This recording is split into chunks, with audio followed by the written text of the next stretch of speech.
for the camera. All right. So go check that out. That blue thing first. Oh yeah. Also, hey, we're back. How's it going, dude? It's going good, dude. It's going good. Oh, you know, I suppose I should probably. I should do too. Should add Scream 5 review onto the title. Because we could totally talk about that too. Yeah. Looks like some people were protesting this Sable base, and the agents responded by locking them up. Oh, is that what that just took you to? Can you get them out? Oh, I guess. A Sable base? Why? What's the deal with that? It wasn't the one I meant for it to be. Oh. This is like one of the base challenges. Yeah, you can hit the map menu real quick. Or just the touchpad. Oh, That pulls up P. Okay. Yeah, you know, I think it because you're close to a base, it like thrusts you into one. So just leave the area and it'll, like turn it off. Good. I can do that. Well, it's nice to be doing this at night, so just drinking beer and shit. All right, so then let's look at where that blue thing actually is, because it might just be that it's on the other side of it. So like it's like even they're close together, so it's like it thinks you want to do one thing, and because that's the base one, right? So yeah, let's see. Keep going forward. Okay. And then you should be able to fall like. Protesting this Sable base, and the agents no, that is the end of the pier. Huh? Where is the? Hey, actually, can I see for just a second? Maybe I can try to. Where the hell? Should be around here somewhere. Oh, here it is. It's underground. It's down here. Oop. There we go. Yeah, just go down this tunnel. Okay, I feel like I'm gonna fight the lizard down here or something. Okay. You know, the lizard is one of the ones not in this game. But it's like still acting as though you're doing the. You know what? Why don't I knock the base out real quick, and then it just won't even affect us. That frees me up for speech. Okay, Spider-Man. No talking during the infiltration.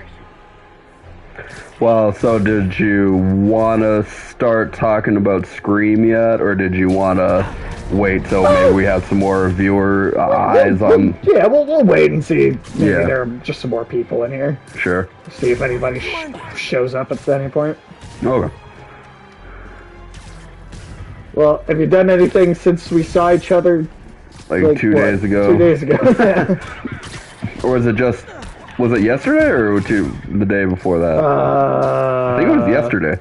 Oh yeah, no, you're right. That was just yesterday. I mean, that's how long fucking days feel anymore, but you know. Days, man. But I did watch.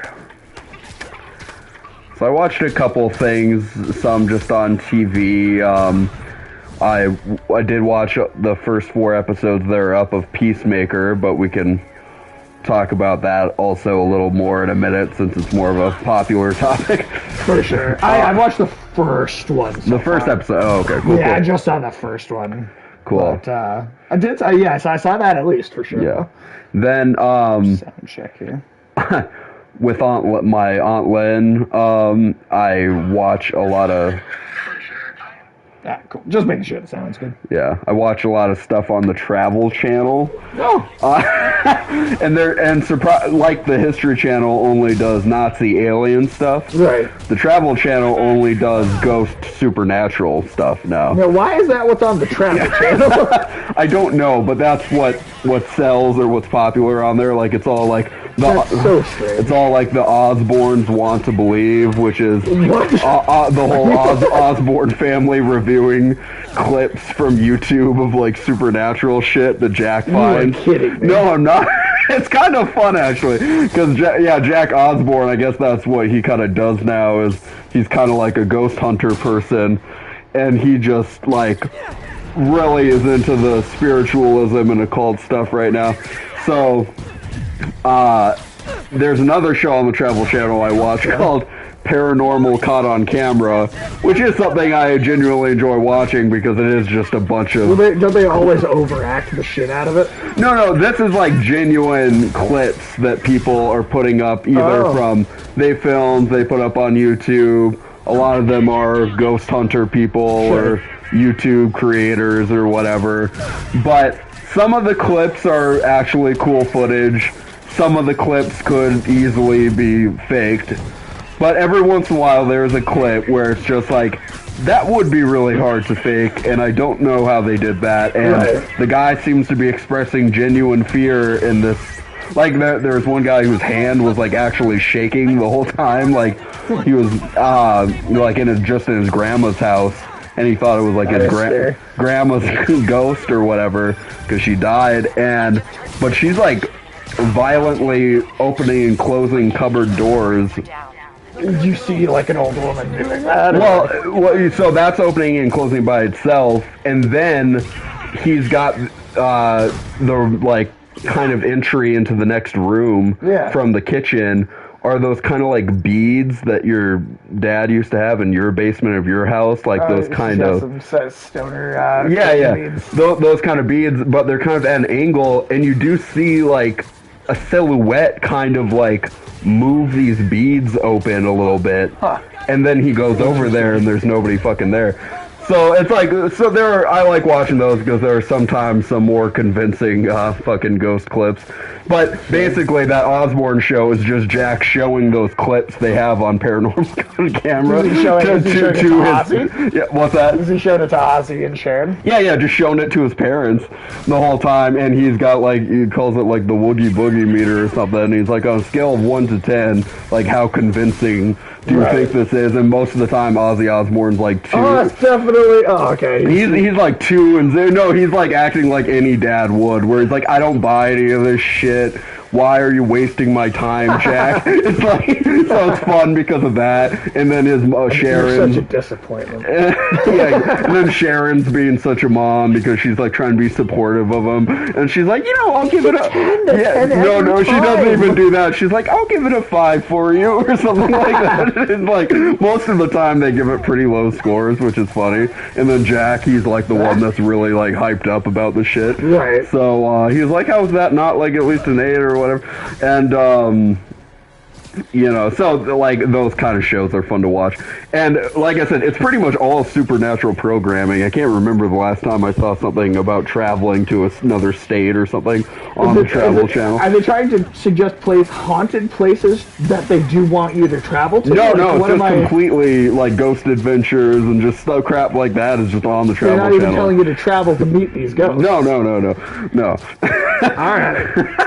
But there was something cool on last night, which was kind of like one of those dumb shows that you were talking about, where it's somebody... Oh, it's more reenactments? Yeah, somebody's talking about a supposed haunting or encounter they had, and they are having actors act out a reenactment. What was cool about this one was that Eli Roth, the horror movie director, was actually directing those horror segments. That's interesting. Which was cool because, like, some of it is some of the generic ghost reenactment stuff, not that scary, but it's the first. A little bit better. It is the first time I've ever jumped at one of these things because there's a point where the main mother. The sound seemed just a little bit better, less like overbearing over your own voice. Yeah, I think so. I just fucked with the settings just a little bit. Yeah, that was a good idea. There's like the main mother is like sitting at her dining room table, just sitting there eating food, like the shot had just cut to her, and then she just turns around behind her and there's just a guy screaming right in her face. Just the ghost of the dead guy just screaming right at her, and it's just he's obvious, so it's like he's just screaming right at you. And the shot is so quick that to just go to that, it's like I literally was like, holy shit, I fucking I did it was like that jump scare at Haunting on Hill House or whatever, in the back seat or whatever. Like, it was like that level of just intense jump scare. looks hopeless. Yeah, that's okay. All right. And that was effective for one of those reenactment shows because those are usually the least scary thing you can really. Yeah, no jump scares usually, but I mean, if you there is such a thing as doing them right. Yeah, and there's just something novel about the idea of getting an actual horror director to do film the reenactment scenes is kind of cool. There we go. Oh, cool. No sign of Felicia. So we found it's just you find all those little things, and then you can it's your hideout.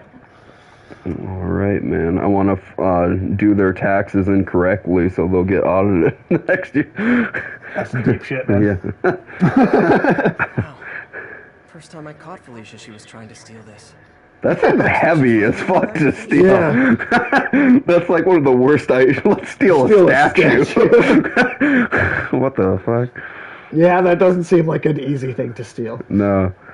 Even if, I mean, I know she's got some enhanced strength and shit, but that much. Can I look? Oh, there we go. Cat's dancing with the little spider. Also imprisoning him in a jar against his will. Cute. Very cute. Did Black Cat quilt these or whatever? I have no idea who did that. It might have been because it's too thematically relevant to not well, be. She probably would have had to make them. You raced here to redeem me, didn't you? You're adorable. And cute, too. You're adorkable. If you've got it, flaunt it. And then you can just go change that back to the Raimi suit if you want. Oh, sure. That's one. That's Sweet. one of the side missions. If you want, I'll get you over to the other one. Oh, yeah? What? How? That place She just robbed him.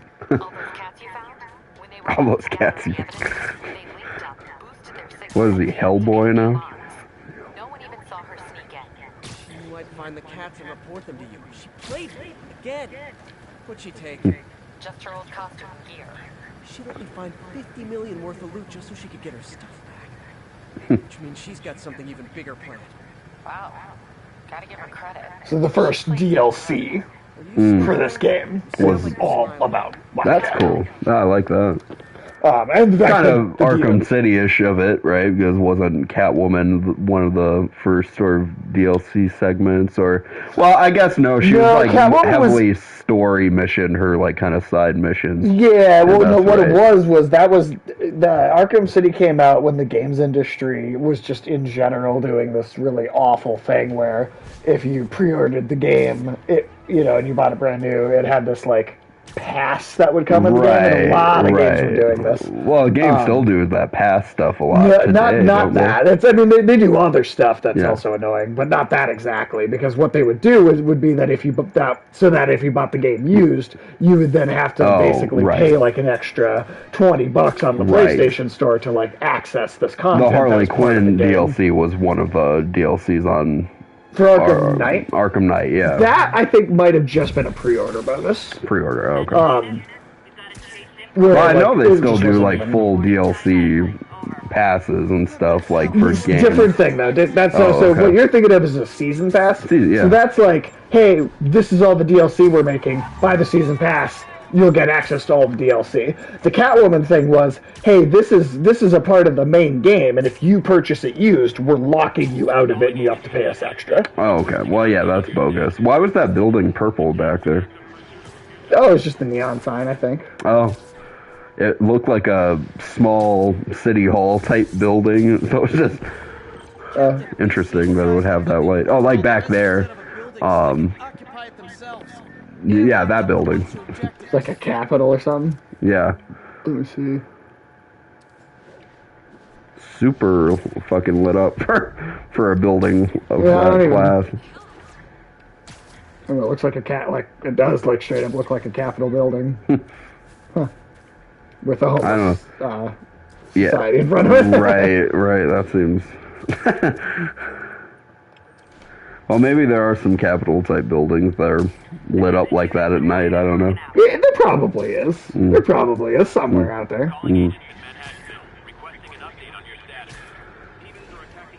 Then I watched the second episode of Superman and Lois. I think just the second one. So how is that the new season so far? So they are punking Superman a little bit this season, which is kind of what you're afraid of. Kind of the opposite of why I watch Superman anything. Right. But it's like people are so afraid to just let Superman be as fucking powerful and strong as he is. You know? I don't really understand it at all. It's just how, like, I get that Superman's not going to, just for no reason, like, punch a planet and shatter it. But it's like, under the right circumstances, you could have a scene like that where it's just like, say it's like a planet that's just not populated, has no life on it. Sure, and like or an asteroid, maybe. Yeah, say there's a weird gravitational thing going on and this planet is about to collide into a planet that does have life on it. I would like to see a Superman that just goes right up to a planet and just punches it and breaks it into a tiny billion little pieces. With one punch. How powerful he actually is. Yeah, like a little Silver Age. Like, I don't want a full-on Silver Age Superman, because that's a little like a Superman that can kind of like just kind of trail 10 planets behind him like it's Santa Claus's gift bag behind him, a little too much, with no effort whatsoever. Like, I want him to have a little effort, but I do want him to be able to fuck with at least one planet somewhat easily, if he needed to. When he's on Earth, obviously he's not doing those kind of feats of strength, but he can restrain himself, like as a lot of. We're really getting into the space stuff. Yeah. Oh, so you see that we just got attacked randomly. You know my moves. You know I'm gonna wreck you. Surprise. Oh hell yeah, dude. All right, yeah, I will watch you. Try this, or do you just want me to do it? Okay, I'll try it for a minute, but How about a refresher course? let's see. Fuck So you, so you have to either hit him with stuff or web him to be able to make. Because if you just try I'm gonna knock you off the fucking building, you bitch. The way he fell, it was almost like the Always Sunny episode when he's falling off the roof. Yeah. Oh shit. So you basically either have to web him up or hit him with stuff to make him vulnerable, because you literally, if you just try and hit him, he will just defend him. He will just block your attacks, like, pretty much no matter what. Let's go up with the normal webs here. Fuck you, Taskmaster. Why didn't you talk in Black Widow? You got him. Cool. Yeah, I'll pull the. And he looks so much cooler in this. Work for anyone who hire you. Your loss. They pay. What's that? Guess some people just deserve Oh. Oh, that's weird. Here's. Yeah, While you swing around, I'm going to go for sure. troubleshoot another video game for just a brief moment. That works. Let's see. What is over here?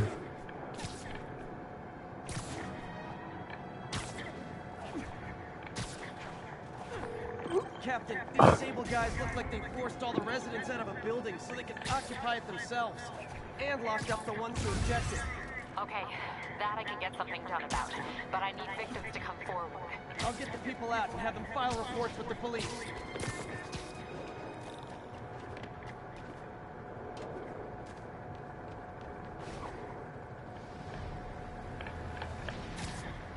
All units, we have reports of live gunfire from prisoners and vehicles.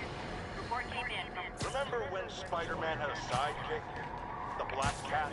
A curvaceous young lady in leather. I never thought of her as a sidekick, but And it turned out she was a thief.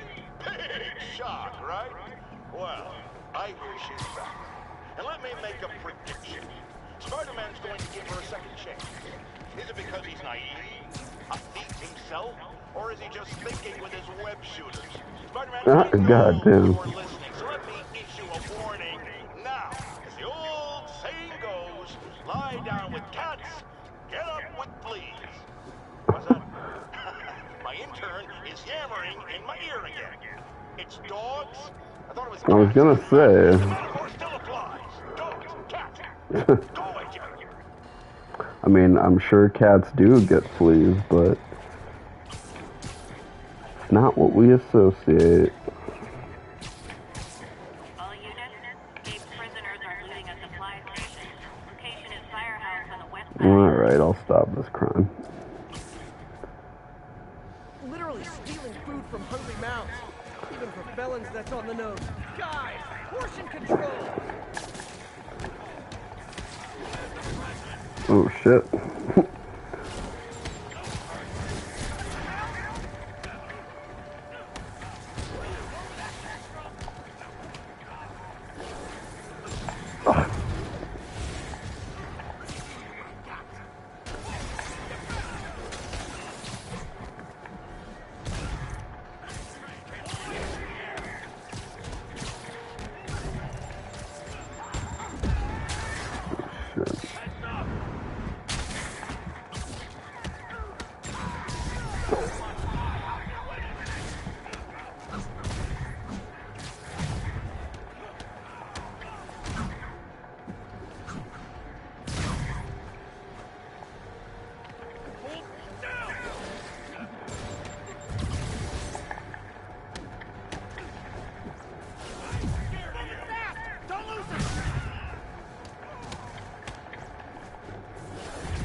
He's got a weird Tomb Raider disc. I don't know what's up with that.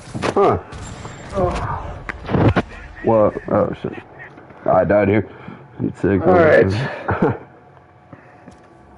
So, I went and cleared, just shows you how much side content I did. Yeah, oh, you see, that was a lot of check marks. 100%, 100%, 100%, and then this area is like 80, 28, 45, 53, 31. So I'm like half the map I've kind of cleared out all the the non-story stuff out of. A lot of green checks. Nice, dude. These Sable guys look like they forced all the residents out of a building so they could occupy it themselves.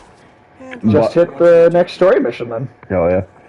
But yeah, but Superman, again, I don't think they delved super into why in the second episode of Superman and Lois, but he's like having these anxiety attacks or whatever. I mean, it's like, well, I mean, it's kind of cool because it's like when he's freaking out or, he's like shaking so violently that he's like causing little earthquakes himself and shit, which is alright, but I was just yelling at him for being so stupid in this second episode because, you shouldn't yell at Superman like you yell at a character in a horror movie. Exactly, right. His like dumb, evil British brother, Oh God, they're still doing that. They now they're doing like a Hannibal Lecter thing with him where he's behind a prison cell and Superman has to go talk to him about what's going on and shit. It sounds terrible. Yeah. And he's like says that he's been depowered since the first season, so he's just like human right now, so he poses no threat. And why are his panic attacks causing earthquakes? If he's got no powers that he the evil brother, the British brother. Him, okay. So he says he's not a threat, and then well, that's what he would say if he was. Right. And Superman's like, look, I need to get tested, not for like STDs or whatever. I definitely that's what I was thinking. But, you destroy my fortress, you fucker, so I need like access to your fortress or whatever. But I thought they both right. Where the brother has one out in like the desert or whatever. Right. So, he's like, well, I'm only going to do it if you let me out of here and let me come with you and shit. So, because that's a great idea. Yeah, and not only that, but he takes his son with them, who's just like, I just feel I just want to help and like actually do something in the storyline this season, so you gotta let me come with, Dad, because I'm bored. Yeah, well, not because he's bored, because he's boring. You're right. Like, all right, which one do you want to go to, left or right? Either way, both of these are about to be some massive shit. Okay, let's go left. The fucking fall from when it's like really high up in the That's badass. Yeah, I love the look of velocity and of inertia. Peter, are you available? Sister side of town.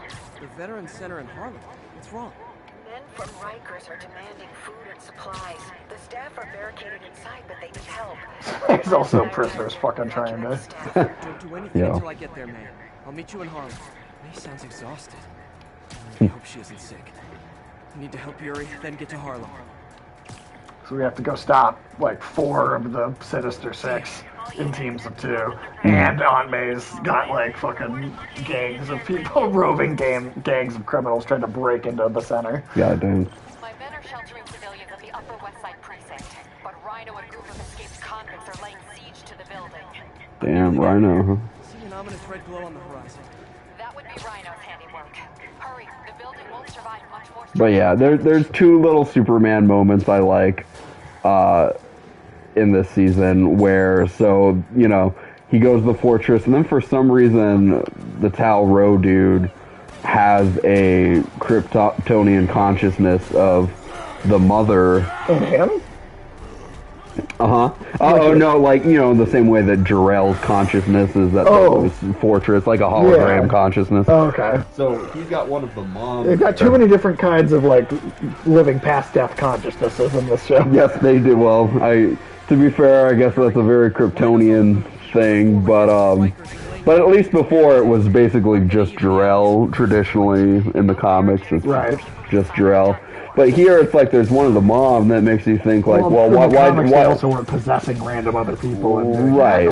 Too. But it's like, why didn't Superman's Fortress of Solitude just have both the consciousness of his mom and dad in hologram it's like if you're going to form? bring it up, then or say it exists, then. Right, but whatever actress they got to play the mom was like actually playing her as like a loving, sweet mom and shit, and you know, the British brother is, you know, being all like, you know, why did I have to be British, you know, born, you know, raised British, you know, I blame that on you, you know, and then, of course, the fucking brother was faking not having powers all these months, which, how would you fake that? Because if they just went in there and just, like, put, like, a scalpel on him, it would bend if he had powers. That. Yeah, so it would have been very easy for the government to know whether he had powers or not. Or Superman, just like applying a little extra pressure. Yeah. But, you know, I guess he'd like slowly been getting his powers back, so he's not like a full power, but so when he was telling the truth, like on day 1, but then... Yeah, right, yeah, I guess. It like became... So then he just breaks out of the handcuffs while Superman's having one of those little anxiety attacks or whatever. And then he goes over there and he, like, you know, threatens the sun and shit. But once there's a cool moment when Superman regains his composure, it's a bit of that Man of Steel, like, you know, this is what happens when you mess with my mother or whatever moment. He goes over there and just starts beating the fuck out of Tal-Rho. And it was nice to see Superman hitting somebody for once. Sure. You know, because we're seldom or very often spared that sight. And yeah, Superman's just it's only because the mom's like, please just, you know, don't kill my other son in front of me or whatever, you know. It's the only reason Superman doesn't do it. Keep going and shit. And also, I mean, like, I assume the Superman sticks generally to a no-kill rule. Well, yes, unless you go with that stupid continuity they said in the Supergirl season 1 or 2, where they said that he did snap Zod's neck in that reality too. So this is supposed to be well, it is the same continuity, though. But they've never brought that up since. I mean, you can say they don't bring it up, but I mean, come on, they did establish it. Well, but also reality was fucked with from their stupid-ass Crisis on Infinite Earth thing, so we don't know really what their reality is anymore, and I really don't think they know either. You know? And plus, I heard something kind of interesting, which I don't know if this is true, but like it would make me a little more interested in the rest of this season. Okay. Is that if they're doing more or less? Did you say more? If they are doing more with the evil Superman kind of storyline, the black suited Superman from another Earth, you know? Okay. I thought I read just like the headline of it saying that Superman Lois was basically gonna do Zack Snyder's Man of Steel arc, but in their show. But what I had to guess that meant is the evil black-suited Superman was going to be Zack Snyder's Superman, and Zack Snyder's Superman would be the villain of the season that normal Superman would have to fight. So, what do you think? I mean, that's a lot of extrapolating I did, but I was like, if that's it, I'm like, okay, that's interesting enough to make me watch. To make the show more like Zack Snyder's stuff? No, to have Zack Snyder's be the villain, basically. His Superman be the villain. Oh, okay. And normal Superman, that's who he's, like, kind of opposing, at least throughout the season or at the end of the season or whatever. I was like, that's an interesting... like, to literally do the full thing, I mean, again, this is just me extrapolating from that headline, but them doing the whole arc of, like, Superman came back to an Earth where Batman had fucked Lois and all this stuff, and, you know, like, the actual Zack Snyder's, like, arc that we didn't see past that, his cut of Justice League. I just can't help but think that arc wouldn't have been interesting at all. Well, but that's what I'm saying, like, the idea to take that arc and say that this would have actually made Superman a villain. Sure. And that's why he is a villain on that Earth. Because he's Zack Snyder's Superman, right? Is like kind of like, okay, if we're just shitting on that Zack Snyder's take of Superman, I guess. Then I mean, if it's enough of a reference point to that, I just question that they'd actually. I don't know. Yeah, I don't know if they go full tilt into that. But, yeah, I don't know. So again, maybe hopes are too high for that one, but I think it might be. We'll see. Maybe not. Because there's nothing else that's making me want to watch this season all the way through right now until I read that, you know, which hasn't been confirmed yet, but you know, it's like that would make me want to watch. Sure. At least this season. You know, we just got to get past these damn panic attacks Superman's having and shit. I'm pretty sure that's going to be, like, the one thing that does last the entire season. Then that's what's going to make it suck. But what I liked is he went hardcore on the evil British brother for a minute, and then when he took him back to, you know, the jail cell, the red solar radiation jail cell, and, you know... Superman's like, you know, he's like, you know, I went easy on you in there because Mom said, you know, they're still fucking good in you and whatever. Right. And before he leaves, the British brother is like, you know, what do you believe, brother, or whatever. Do you basically think there's any good in me left? And Superman does say a very Superman line that he would say about someone he doesn't particularly like, which is, no, I don't, but I want to, you know. Right. And it's like I think that was like one of the last scenes of the episode. I was like, that's a nice little touch to leave off on, sure, for a Superman moment, you know. So there's been like a couple moments I liked, and then there was some really dumb fucking subplot. Like, it's doing the thing with the teenage sons that I was afraid they do in the first season, where I just thought, like, oh my god, I do not want to watch their fucking high school drama bullshit. You know, it's doing more of that this season, and, like, there's this dumb thing about, like, you know, the one son, Jordan, was dating, like, Lana's daughter, you know? Right. And over between seasons... Which I'd already really not cared about. Right. But between seasons, she went to, like, summer camp or whatever, you know? And it wasn't band camp. Well, it kind of was band camp, because she came back and, like, she's been, like, a little distant with Jordan, like, in these 2 episodes. Bullshit. And, hello, afternoon, Tim. How you doing? Talking about the new Superman and Lois season, which apparently is not that good. I'm not digging it as much as I liked the first season. I'll say that. Oh, thank you for the 10 bits.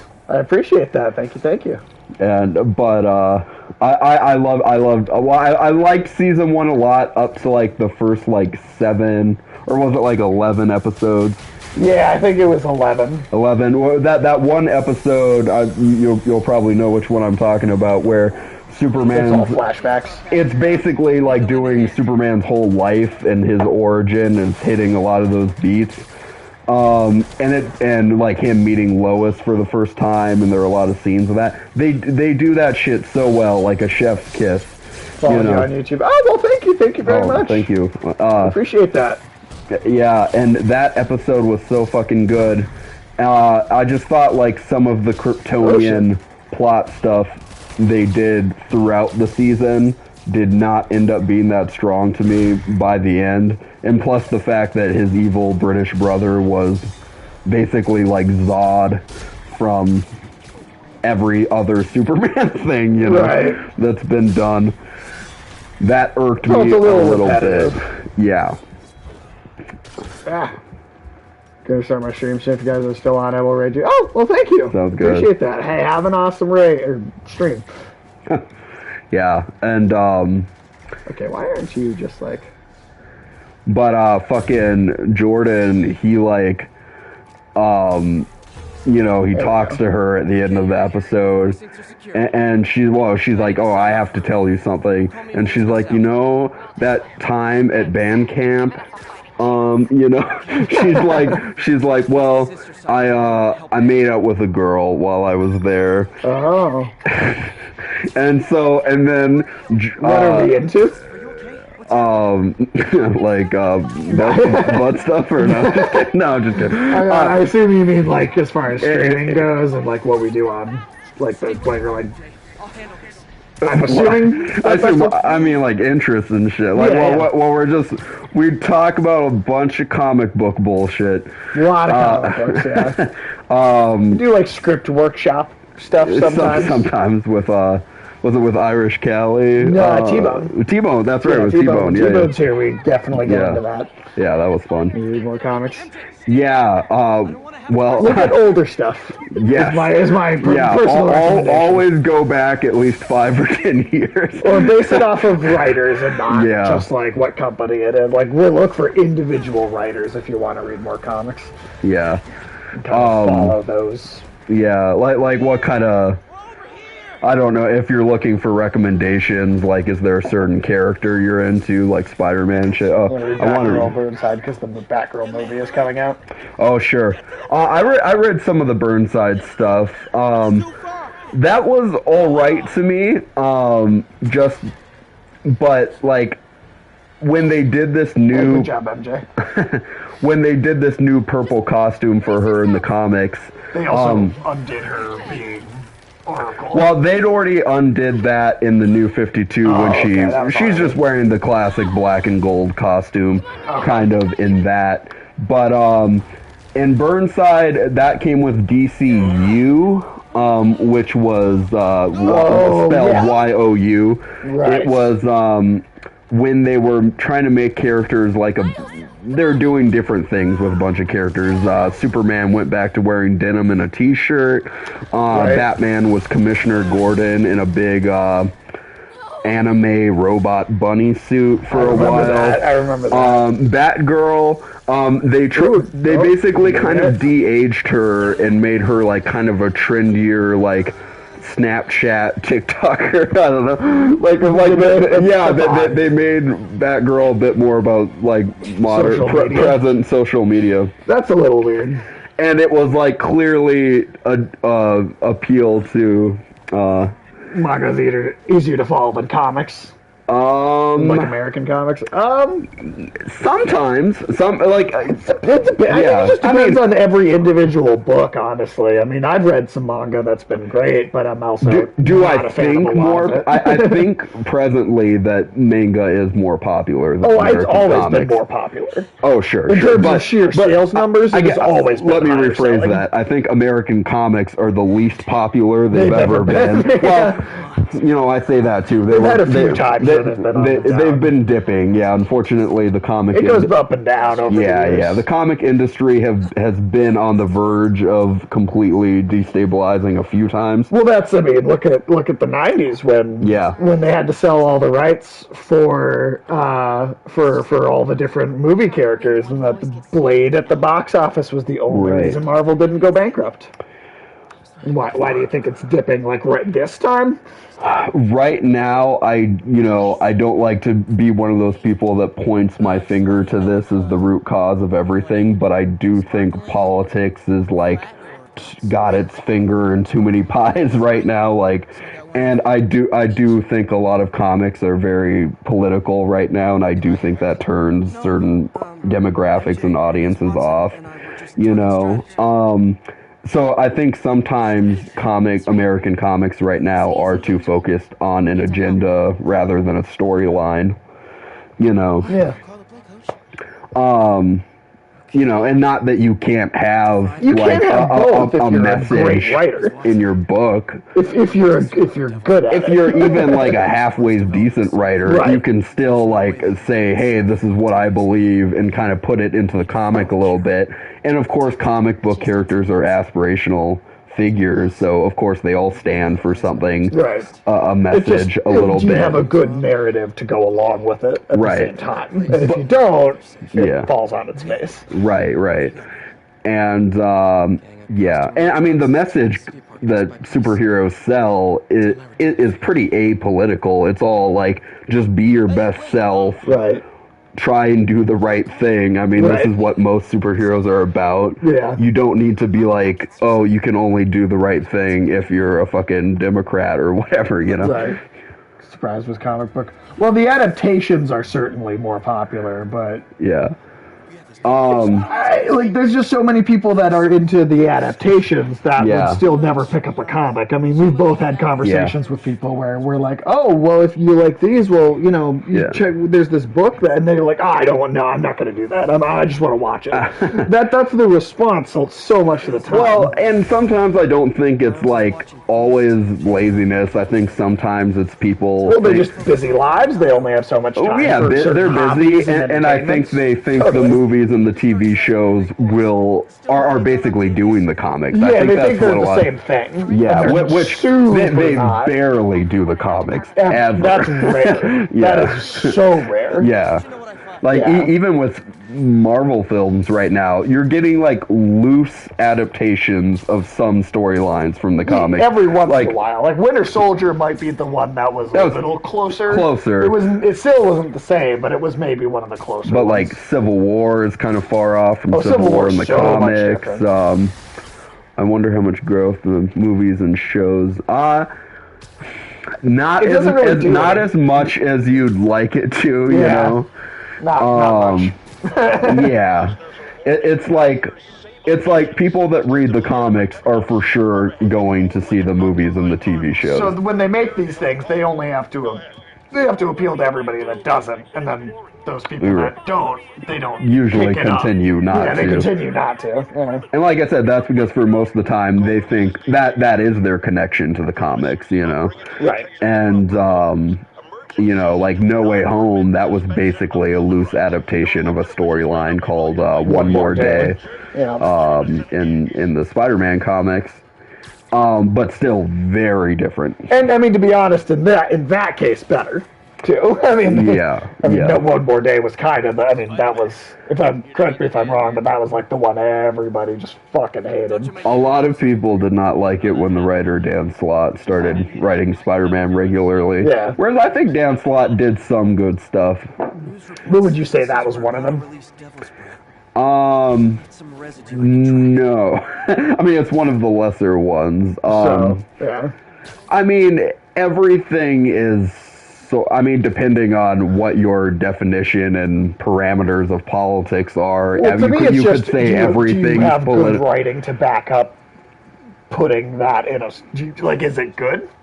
Right. Well, I was just saying that their last message was that manga's political, too. Oh, yeah. And I was just saying, based on that, based on your definition, like, you could say everything's political, you know, and I personally don't believe that's the case. I think there is a place for politics, there's a place for art, there's a place for, and all these things converge, obviously, sometimes. But manga, I'm trying to think, like, could you give some examples? Because, like, what I will... Attack on Titan's extremely political. Well, that's true. Yeah, that's true. But, like, what I will say for a lot of manga, I mean, especially, like, the kind of stuff we don't Is One Piece? That's because isn't that like just like pirates and stuff like that? Is that? I kind of assumed that would be kind of like swashbuckling adventure fantasy. Yeah, I mean, I can't. I can't. That was just always my assumption of what One Piece was.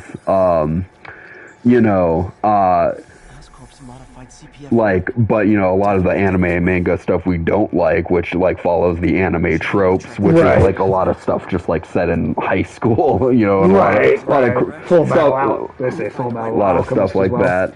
Sure, but like a lot of that stuff, like more of the generic anime, could it really be? I don't think it's smart enough. some of that stuff. A lot of it, a lot of that I agree with. It's like I do think, there's obviously a lot of stuff that's really dumb about politics, but I do think often you're trying to at least attempt some kind of intellectual angle if you're trying to be political. Although you look at the TV series like Batwoman, very political, very dumb too. Cowboy Bebop. Cowboy Bebop. Would you say? No, I wouldn't say Cowboy Bebop is political at all. I don't. Yeah, I wouldn't say that. Yeah, like I mean. Yeah, and that's the thing. Like, I'm not sure what like your working definition of political is because what your parameters are for that. Because for me, it's like, and I mean, yeah, again, there are a lot of you could say everything's political, but when it's bad to me is when it's like focused on a message over anything else. Right. And I don't think Cowboy Bebop is like overtly focused on a message over its storyline. Yeah. No, I would agree. I would say the same thing. Oh, here's Otto's hideout. Full Metal Alchemist, I could see what you mean by having politics within it. A political theme. Yeah, I don't know. I don't really say, unless you're talking about like terrorism in the movie, maybe. Sure. But outside of that, I don't really. It's got a bit of 9/11, a bit of a 9/11 political thing in the movie. I will say that. Yeah. Well, there was terrorism in the show too, but it was always like goofy anime terrorists that were ineffective for the most part. They might mean in the live action show too, because there was a focus on terrorism. Well, there's the Teddy Bomber. There's the Teddy Bomber multiple times. The anime. There's the eco-terrorists. Yeah. I mean, that comes up a number of times. Yeah. But that didn't, I don't know, I guess I wouldn't describe that as political. Oh, yeah. Because it wasn't the only... Evil corporations. Yeah, well, I mean, that's the thing, though. Just because something has an evil corporation in it, does that make it... Yeah. I mean, again, it would be political and almost like I guess anti-capitalist propaganda or something like that if it's like hardcore.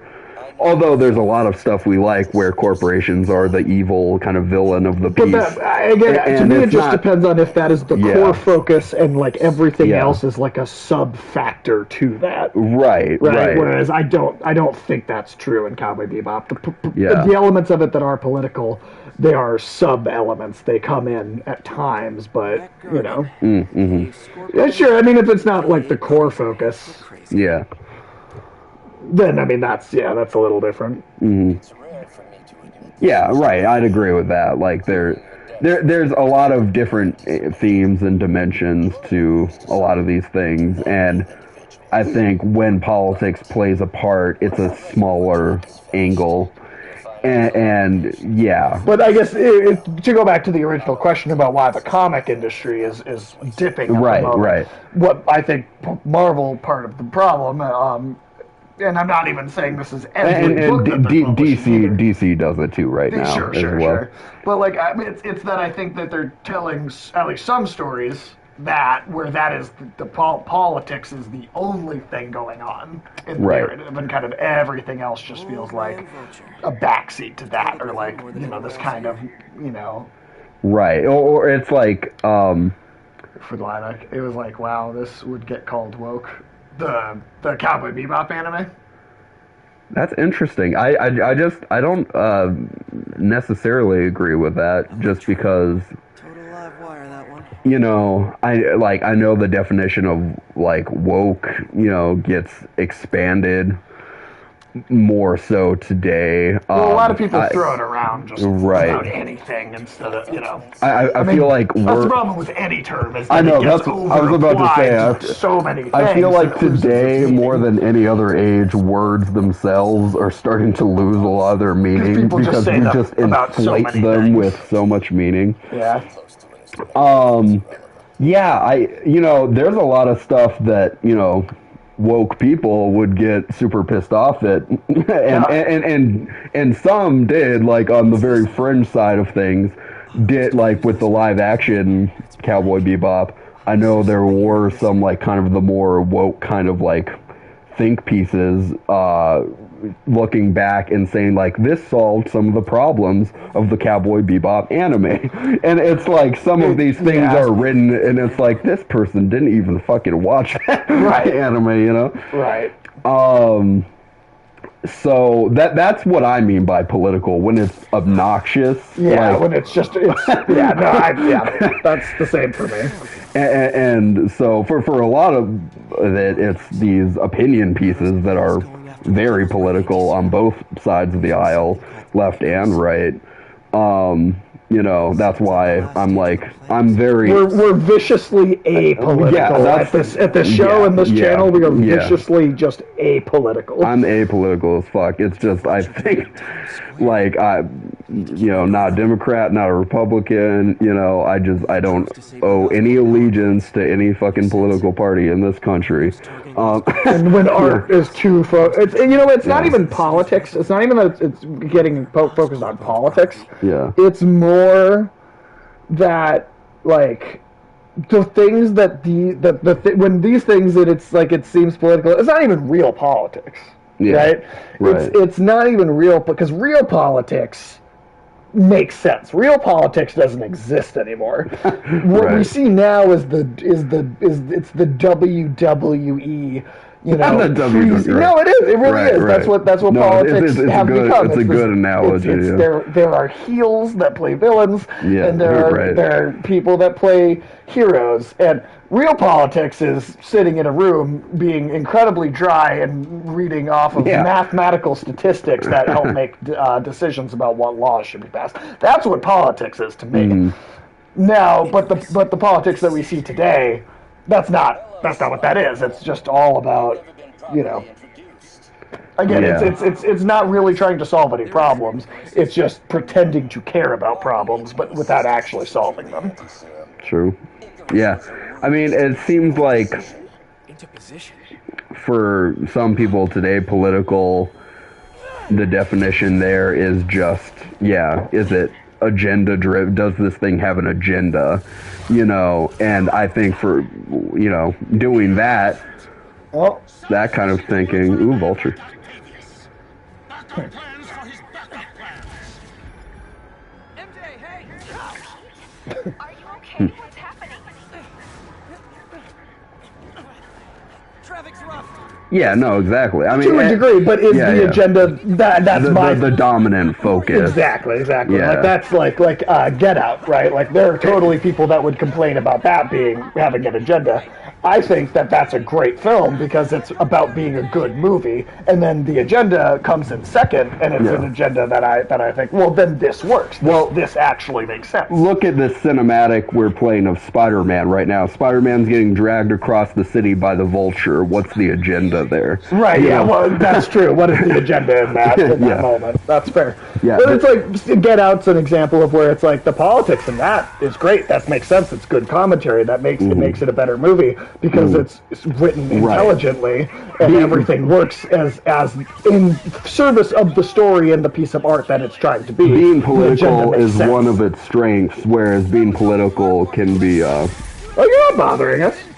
Oh, no. No, you're not bothering us. No, we're just... No, this is totally just interesting conversations. And that's the difference, right? Like there are people, like especially like hard, like really intense, like Republicans and stuff, that would say Get Out is woke trash, right? That would bitch about that and talk about how awful that is. Sure. But I think that's why you have to, again, always take everything as an individual thing, right? Yeah. Every single thing deserves to be Joe. Oh, sorry to bother you. Right. Yeah, right. Sorry to bother you was a great fucking That's movie. actually one of my favorite movies, maybe of all time. No, we just read it as like we yeah, thought you read it wrong. We read that wrong. But no, I thought Sorry to Bother You was a great film, and again, I can totally see some like hyper right wing people, saying, "Oh, that's woke garbage." I could see that, right? Right. To me, it's always like, "Hey, is the politics? Does this make sense?" Sorry to Bother You is a cohesive narrative. That's politics. Work in tandem with the story it's trying to tell. It works in tandem, and that's I'm cool with politics in a story if it works in tandem with the story. I just don't want it to just feel like it's nothing but that. When being political in a story is a weakness and detrimental to the story, exactly. It's like okay, you're focused on selling us this fucking message over. It sounds good. Hey, catch you later. Yeah, over fucking. I want to see shit like that. I want to see Spider-Man fighting Vulture, 100 feet up in the air above. Which, also how cool is this that it's like these two flying villains at the same time? Yeah. And this is all an air battle. I'm sorry, I am just kind of playing this, but I don't know if you. No, I'm actually, like I said, I do prefer watching it just because you're better at playing it right now. You maybe play it when you have your own console at some point. Yes, totally. Get more of a hands-on experience then. For sure. I've played enough of it to know how much fun it would be if I was able to more consistently play. The only thing I'd say I don't super dig in the game is the stealth portions a little bit, or not. I would say they're not my favorite, just because there is something a little bit repetitive about both the Miles and the MJ sequences. Those parts, where you are, no matter who the character is, you're just kind of stealthily evading shit, you know. And the play mechanics are the same. It's not much different from the Ang Lee Hulk video game tie-in from years ago, where the Hulk gameplay was almost like a predecessor to Ultimate Destruction's Hulk gameplay a little bit. Well, those were actually developed by the same game company. Oh, really? Same game studio. Ultimate Destruction came second. That makes a lot of sense. They made that basically after they'd learned a bunch. Yeah. And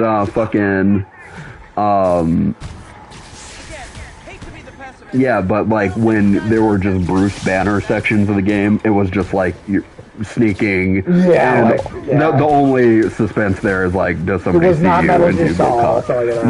Yeah. But that is interesting. That's another superhero comic book video game where the game is better than the movie. Which one? The tie-in. How could it not be better than that movie? Right. Better check this order tracker again. Oh, totally. Huh. Jesus Christ, Electro. Well, they received the order. It's not. Is it? Not out for delivery yet.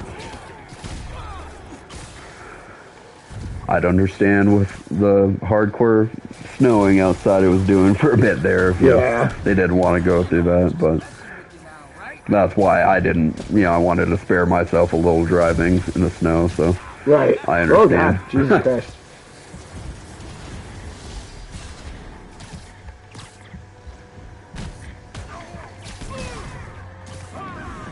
Okay, I think we got Vulture down. Nice, dude. The sigh. He's just fucking again. Yeah. Check on Sparky.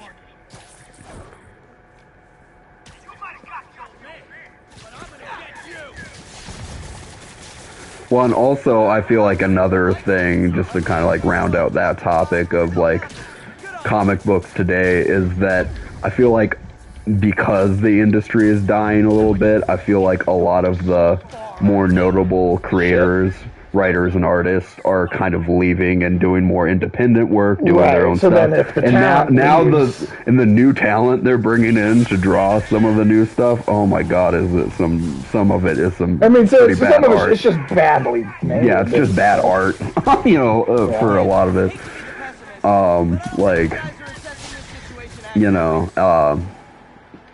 Like I remember taking a picture of like new issue of like Excalibur of the cover and sending it to you one time. Yeah, I do and remember like that. Gambit had this like garish, gaudy, god awful looking pink kind of very pink costume and stuff, and it's like, what are they fucking doing, dude? Just it's like, if you don't have a good new design, stick with the good old design. You know? God damn it, it's not rocket science. It's not. It's not. It should be easy.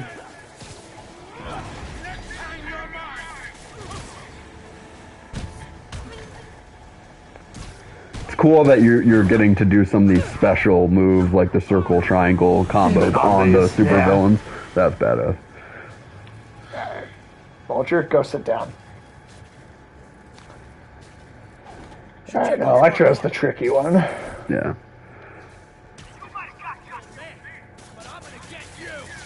Also, just the fact that Vulture is like this super old dude in the bird suit, right? That's very like. I mean, I guess Michael Keaton isn't super young either, but like he was still younger than I imagined Vulture looking. Yeah. When they did do him in the movie. True. Man, that Raimi suit looks good. I know, right? Electro's been grounded. Spider-Man, I presume. If you really cared about this city, you'd be helping me expose Osborn for the criminal he is. By killing innocent people? I would have restored the power. You're sick.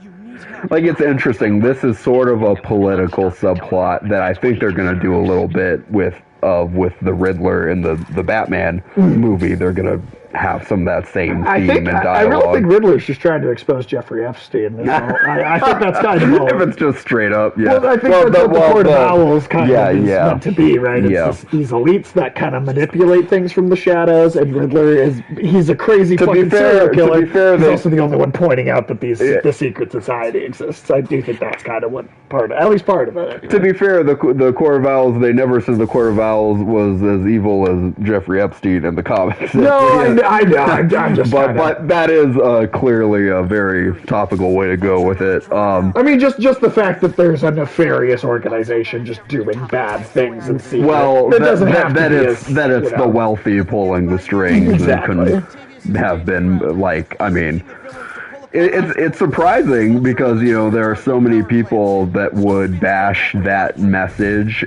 because the Court of Owls is very much that kind of, you know, conspiracy theory, whether it's a conspiracy theory or not, of like kind of like the Rothschilds or like a very old kind of family, but at least this organization that has been ruling at least certain affairs and politics within, you know, Gotham for hundreds of years, right? Right.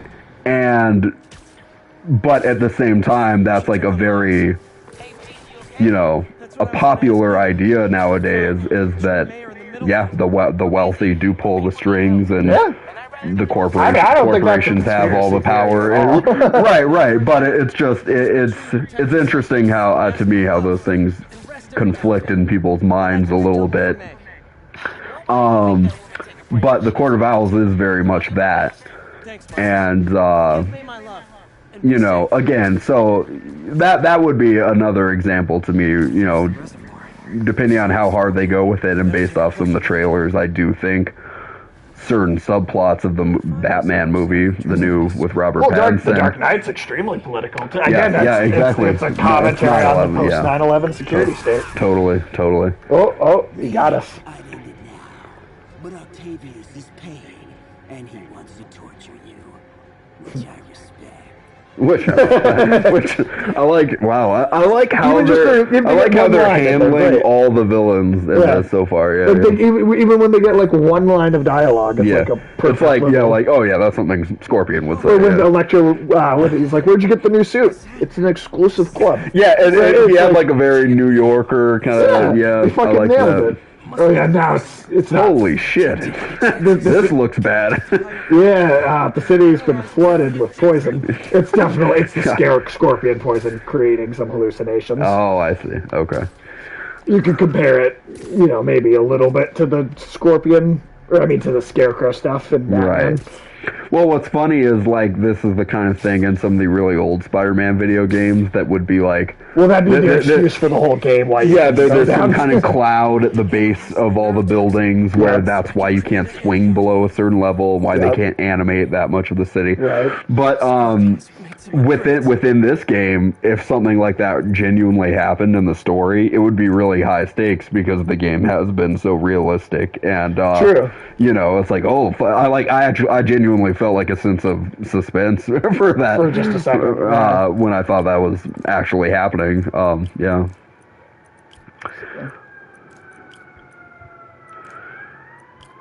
No, that's too far off. But yeah. It is, did you hear that little story that, like, one of the producers of this new Batman with Robert Pattinson, when he saw Christopher Nolan at a red carpet, he just said, like, hey, just so you know, man, we're gunning for you. We're trying to be, I mean, the way the quote read didn't even read as very confident, because it was like, hey, just so you know, like, we're trying to be better than you. You know, it's just like, and Christopher Nolan was probably like, that's cute. Yeah. No, I mean, I would be genuinely a little surprised if it was better than Dark Knight, you know? I don't really see that happening. You know, like, I mean, it could be, if it is, fucking, that's a win-win scenario for me. Right, that means, you know, that means they made an awesome fucking movie. I mean, in a way, like we've always said, one of the only weak points of The Dark Knight, and it's a little less present in The Dark Knight, but the action of the actual hand-to-hand action, the best. At the same time, Dark Knight has one of the best, like, truck chase sequences of all time. Absolutely. That's one of the best action sequences in true. That modern chase movies. sequence is amazing.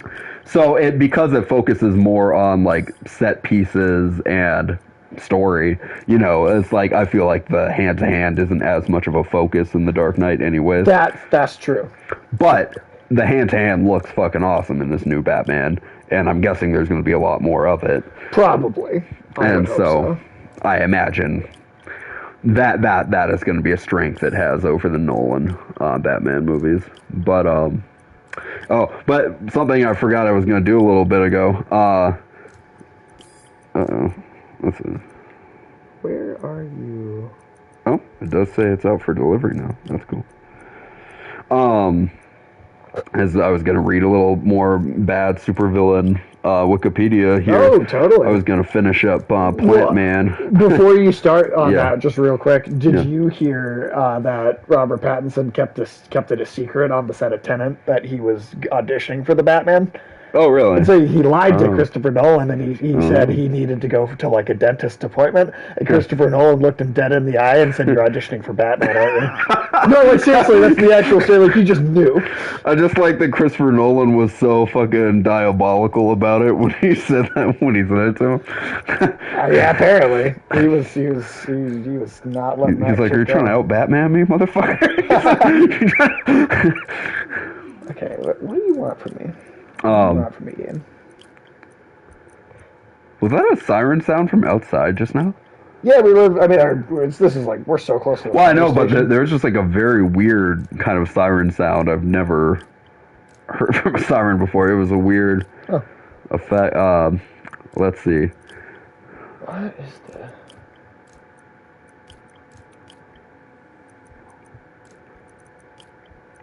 Yeah, one of these things I remembered about Plant Man, I knew I had to read because it's like so...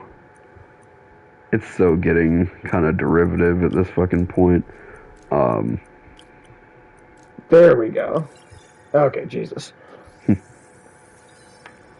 Plant Man derivative? Oh, Josh. I don't know if I believe that. Brain will create nightmares that my body thinks are real. Like your Scorpions. He's Scorpions poisons. He's tripping bad, Spider-Man. Yeah, I mean, shit. Look at this. Yeah. Greenhouse is nearby. Hope it's in season. Let's see. Oh, and it's like slowly rising too. Yeah, it's like getting higher and higher.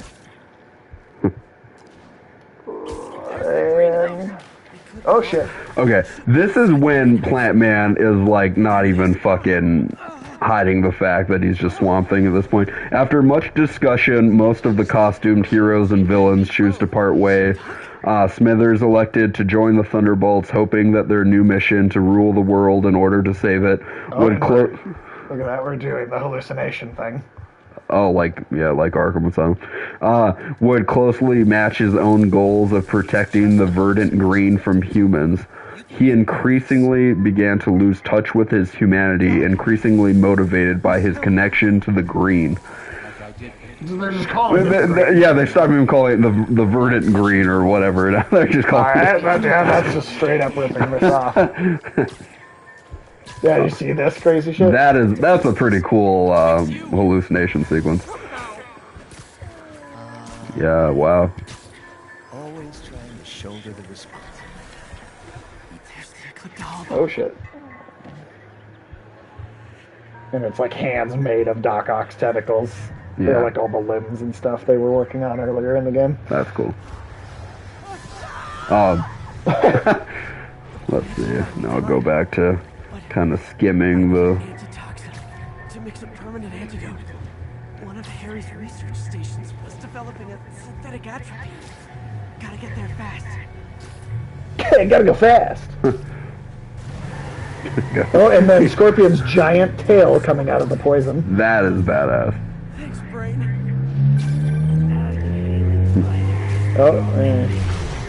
During the Axis storyline, if you remember that, that's when Red Skull became a good guy called White Skull for a little bit.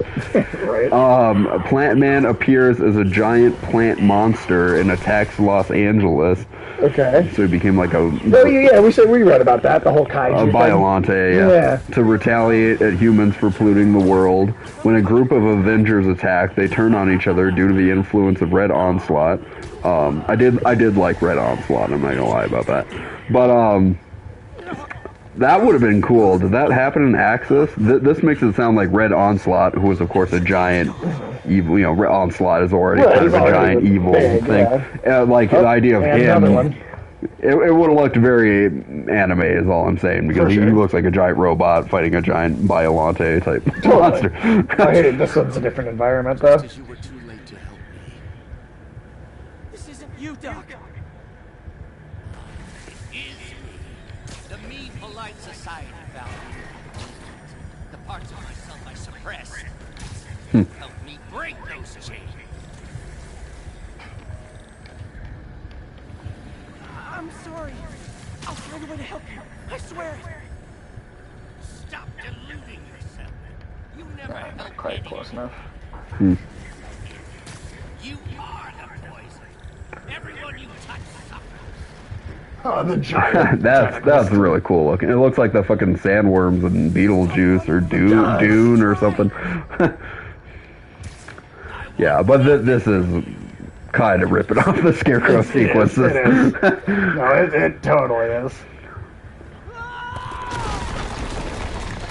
But you said they were kind of inspired by Oh, yeah. the art. I think there's a lot of stuff in these games that you can tell that they at least looked at, like... And the gameplay, and yeah. Yeah, the combat's totally like a modified version of it. Yeah. Yeah. They just tweaked it enough that it works better, that it like feels like Spider-Man instead of Batman. Yeah, totally. No, that's a good way to go. Oh my god, there's so many of them.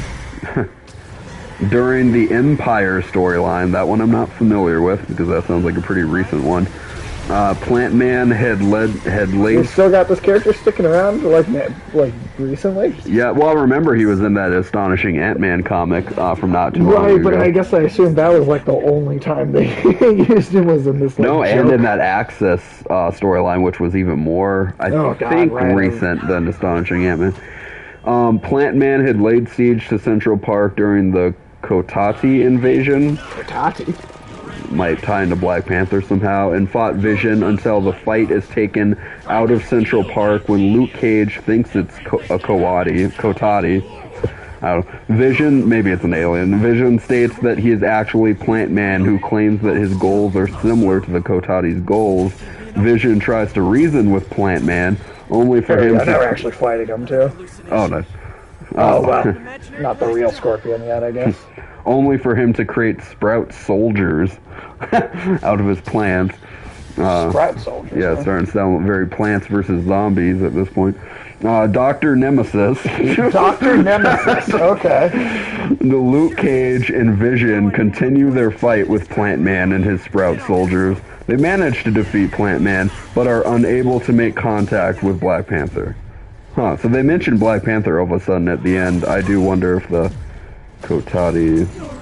Oh, no, never mind. The Kotati are a highly intelligent species of telepathic plants. Then there's some guy named Paul. Oh, Paul, I know him. I do too. He went to Hamlin with me. A man named Paul used to work as a clerk at a comic book store until his boss fired him for stealing variant covers, which he planned to sell to support his video gaming hobby. What? He later attended Power Broker Inc.'s presentation of the Hench X app. Oh, I remember that from Astonishing Ant-Man. The Hench X app transforms Paul into the new Plant Man, just as Ant-Man arrives. Oh. To further demonstrate Hench X, Power Broker has Plant Man fight Ant-Man. Due to Plant Man's inexperience, Ant-Man managed the upper hand. And to have his ants eat Plant Man's weapon. Oh, I thought they were going to say eat Plant Man for a minute, which would have been hilarious. Oh, wait, check this out. Oh, shit. Oh my god, that was a fucking cool Scorpion fight. That's like your takedown move when you use it on him. That is cool. So there are moments... Hey, a bunch of UPS boxes and shit. So there are a bunch of moments where he actually is fighting Scorpion that aren't just like the hallucination. Oh, it's yeah, like, I mean, and that was it. That was the whole sequence, too. That's the costume you unlock if you 100% the entire game. That's funny. Clothes on. Much better. Let's just go ahead and forget that ever happened. It's very in line with Spider-Man with a paper bag on his head for a costume. Which you can play it as a costume in this game. Yeah, it would be. Right? Yeah, it's iconic. During the Avengers standoff storyline, Plant Man was an inmate of Pleasant Hill, a gated community established by S.H.I.E.L.D. Using the powers of Kobik, S.H.I.E.L.D. turned him into an unnamed TV repairman. They took his name away? That's sad. Yeah.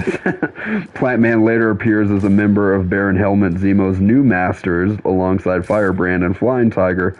They later encounter Steve Rogers, the original Captain America, Free Spirit, and Jack Flag.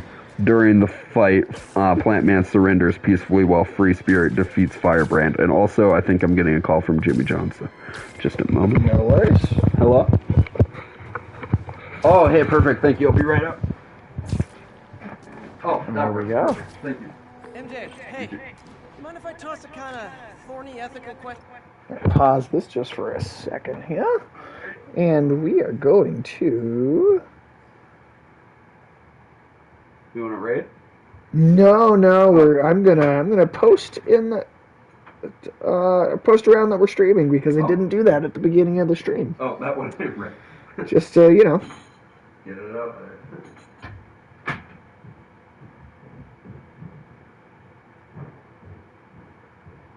Let's see here. Well, hopefully at whatever time you're watching this, you're having a good day. If you want to skip ahead a couple of minutes, I wouldn't blame you because I am probably doing what amounts to one of the less interesting things you could watch at this particular precise moment.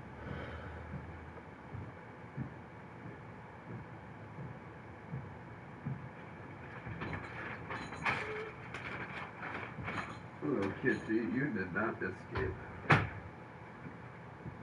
She's always fucking trying it, though. Well, yeah, we'll play it out on at least on Twitter. I don't know while I'm eating if I should just leave the headphones off and you play. Well, you can still have them on for the sake of you being able to hear everything. And there's a handy little mute button on the microphone if you just flip that switch down, so that way Sounds good. Hopefully it just doesn't look gross, me eating on stream. I've eaten on the stream before. I usually just mute myself for a couple seconds and that's all. Yeah. I'll put that down here for you. All right. Oh, wrong one. Let's see here.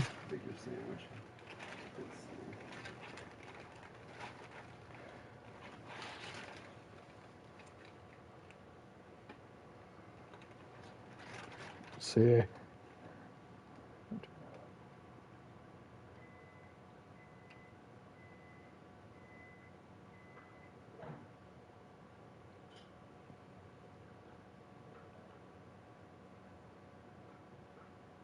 And one more person. There we go. All right.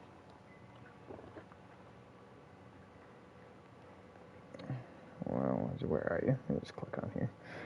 Okay. Wrong control. Jeanette, when is it okay to give up on a friend? Oh, wow, Pete. Thinking of Otto? That obvious, huh? Yeah, understandable, though. Whoop. Man, the high-minded, generous part of me wants to say never. Being a true friend means being there, even when people lose their way. But with what Otto's done, I just don't know, Pete. Can you still hear it? I guess you have to decide if the Otto Octavius you knew is still in there or not. Oh, yeah, no worries. Maybe if he was ever even in there at all. Yeah. Thanks, MJ. I gotta process some stuff, I think. Call me anytime, Pete. I'm here for you. She said call her anytime. Seems like their relationship's slightly better than it was at the beginning of the game. Oh, sure. Let's see.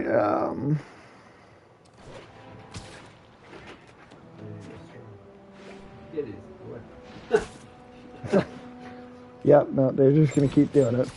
You gotta really like hiss at them basically. So, they do look like almost identical from this like far back. They look like they're very similar looking cats. I will. The littlest one looks the most different because she's entirely like black and gray, whereas the others are like brown and black.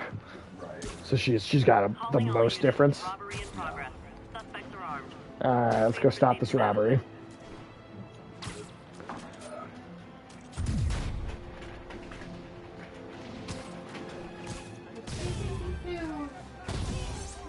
Guys! Guns to the face is not proper consumer etiquette.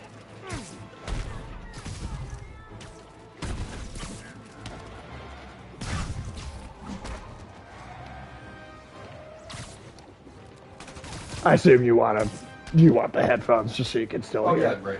Sorry. I mean, well, nothing story-wise happening right now, but No, I do still want to wear. just for the sake of the dialogue and all the story stoof and whatnot. Okay, I need to get after Scorpion, but I haven't seen Aunt May face to face since the fire. Think I can afford a quick pit stop at Feast.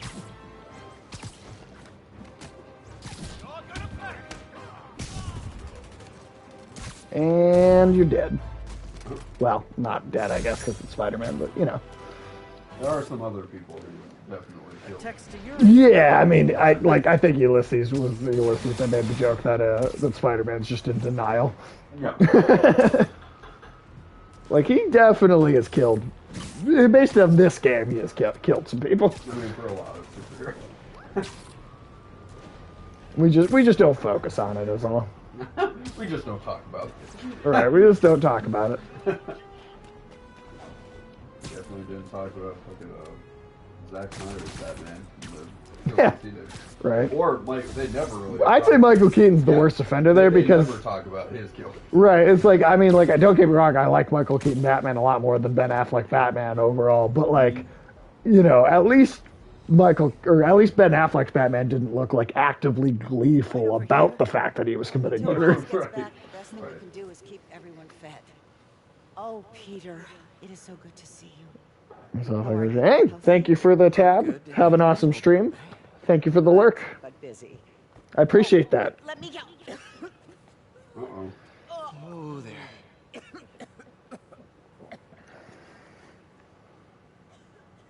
I'm okay. Didn't Didn't you tell me something once about accepting that I'm human just like everyone else? That's right. Throw her words back in her face. That's my favorite thing to do to old people. Just a little rundown. Where's Miles? Could he help out? Oh, he is. He's off picking up medical supplies from the relief center. It's amazing how quickly we go through antibiotics. Okay. You stay off your feet for a bit. I'll organize the unloading and check in with Miles. Deal? Deal. Give me a chance to nurse my wounded Parker pride. I do feel like there's so much more of a sense of character that this There is. May has. There is. That's because it's true. Yeah. Sad. So much for a milk run. A bunch of convicts even do this. I like we just cut to him being in the middle of this. There's no explanation for how he got here. Totally sure what Miles is doing right now, but Supposed to be getting medical supplies. God damn. Doesn't seem worth it. Distracted. Hacking app should work. Oh, that's right. Better hurry. It's cold out. Might be time to take over some apartments. Might be time to take over some apartments. Medical containers in that tent. Maybe this will be easy. Gauze, iodine, but no antibiotics. I need to keep looking. Both of them are. Glad they're on our side. You two, get over here. All right. Did you hear that? Like I just did the Matthew McConaughey thing. Hell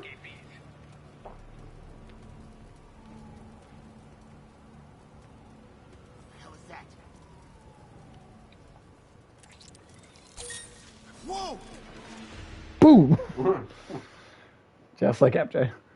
Containers in that tent. Blam. Maybe this will be easy. Gauze, iodine, but no antibiotics. I need to keep looking. Both of them are. Glad they're on our side. All right, go look at that thing. Get over here. All right. Oh, don't go that way. This can stop right now. More supplies over there. Need to get past these guys. Leave me. I hate watching Benson Whalen. Why are the super dukes so set on taking out these relief centers? Something about Osborn. They want to show how weak he is, that he can't protect the city. Sounds like a lot of There we go. Another supply tent. All right. Couple trauma kits. No antibiotics. Gotta be somewhere. Yeah, man. Gotta avoid that sniper. Worth a fortune on the black market. Come on. Let's keep digging through it. Who's there? Cutting your stomach open on all the glass. More supplies. Oh, come on, Crate, be the one. I think we got the antibiotics. Mission accomplished. This amoxicillin's just not ill enough. There's a very large man. Also, Miles with no powers. Right next to Rhino. That's, I mean... I found the exploding bulldozer. Supply routes and schedules. Now! Gas out! Gentlemen, I apologize. My associate is... I like that they're playing good cop, bad cop with with Scorpion and Rhino. That's such a fun pairing. doesn't understand the fine art of persuasion. Did not need to see that. Just flattening people. No, I guess you didn't need to see it. What was that? Check it.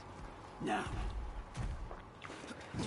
See, this I think is the one that this is a pretty effective as a stealth sequence because it's, I mean, just the fact that it's who you're hiding from.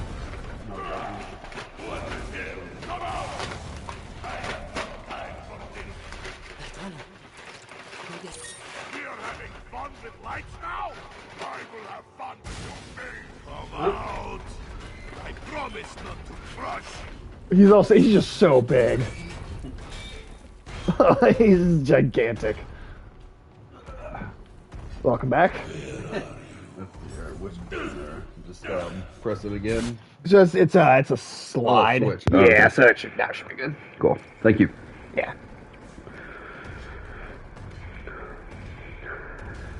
Alright. No, the consequences of this are a little more tense, you know. Than the other ones that have Yeah. been in the game so far. I mean, it's like getting shot is bad, but the threat. Oh shit. It just caved his head in. God damn. I love that Rhino redesign too. Yeah, that's And great because it's like it has kind of the mechanical element of the Ultimate Comics, but it is Yeah. still a suit on a guy that is actually that big. Yeah, exactly. Like, because it would be hard to adapt the very classic 60s Rhino Right. suit into today's, you know. It would. I mean, cartoons could do it all right, you know, but,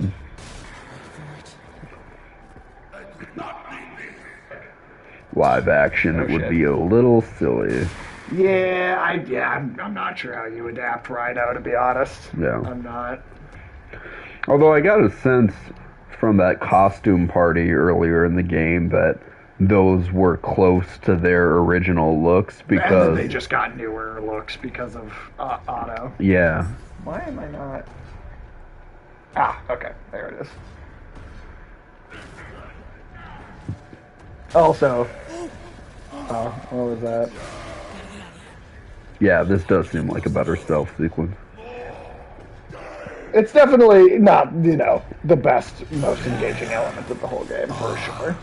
Yeah. It's not a perfect game either, but I do think it nails, I'd say it nails like 90% of what it does. Are there any of the Arkham games you like better than this? I do think this has the strongest narrative. Of all, even over those, like, yeah. I don't know, Arkham City might have just slightly more satisfying gameplay overall. And it's a, kind of groundbreaking classic in a way. That too. I mean, I think this will be considered a groundbreaking that's true. classic Yeah, in the future. So, I mean, to me, it's the equivalent of what the Spider-Man games are, or for what the Batman games are, but for Spider-Man. Like, to me, this is that, that kind of game that it really does kind of define what that character is and can be in video games. Miles, all he needs is a murderous robot. Hey, Adam, how you doing tonight? Adam is a coworker of mine. Oh, hey. Back when I worked at Caribou. How's it going? And he's always asking when we're streaming and wants to be here for him. He's just a busy guy. Well, I'm So glad he could be here. And Spider-Man is like his favorite Marvel character, so. Well, fuck yeah. Hey, I'm Sage's cousin, Michael. You might have met briefly at the Smash Bros. Party years really? ago, Okay. but that is the only time I think you two have ever been in the same vicinity of each other. I was a little too stoned for that event. Yeah, no, I remember. I told you not to eat more than one of those cookies. I know. I was also very grubby with edibles at the time, so. Should have had somebody watching you. Good, yes, sir. Hey, don't need to apologize, Adam, man. You got your life going on. You don't have to apologize. And you're here when you can, and that's all you can do. And my girlfriend watched me sleep a lot while I definitely I did feel bad for her in that because I was her only tie in that party, and I left her stranded in that situation, so... Because I remember anything but Yellow Submarine. Well, that was a different time, actually. That was a different occasion, because that was just I was going to say, you guys watched Yellow Submarine that time. Yeah, that was another time, but I think I did... Adam's someone that I don't think had ever been exposed to, art films before me. Sure. So, getting him, really ripped and then making him watch Yellow Submarine, I think traumatized him just, a little bit. Yeah, that's a terrible first experience of her. It was what we were going to do anyway, because Corbin had never seen it, and then Adam ended up coming too, and we were like, well, are you cool with it? This is what we were planning on doing. And, yeah. I mean, maybe I should have delayed it, but it's what we did. That whole life was yeah, no, I believe I've had a lot of those. All right, well, now that you are done eating, I'm going to let you take over for a moment, and I'm going to run to use the bathroom. Oh, okay, sounds good. Let's see. I guess I'll just kind of keep doing story mission here while you're going to the bathroom. Full story, the Taskmaster Black Cat were the only other side things I wanted to see. Okay. Okay, cool. That would be awesome. Sounds like our boy. Headed there now. Sounds like our boy. Tired, but hanging in there. We'll get through this. Keep the faith. Keep the faith. It's an interesting line of dialogue within this Spider-Man context.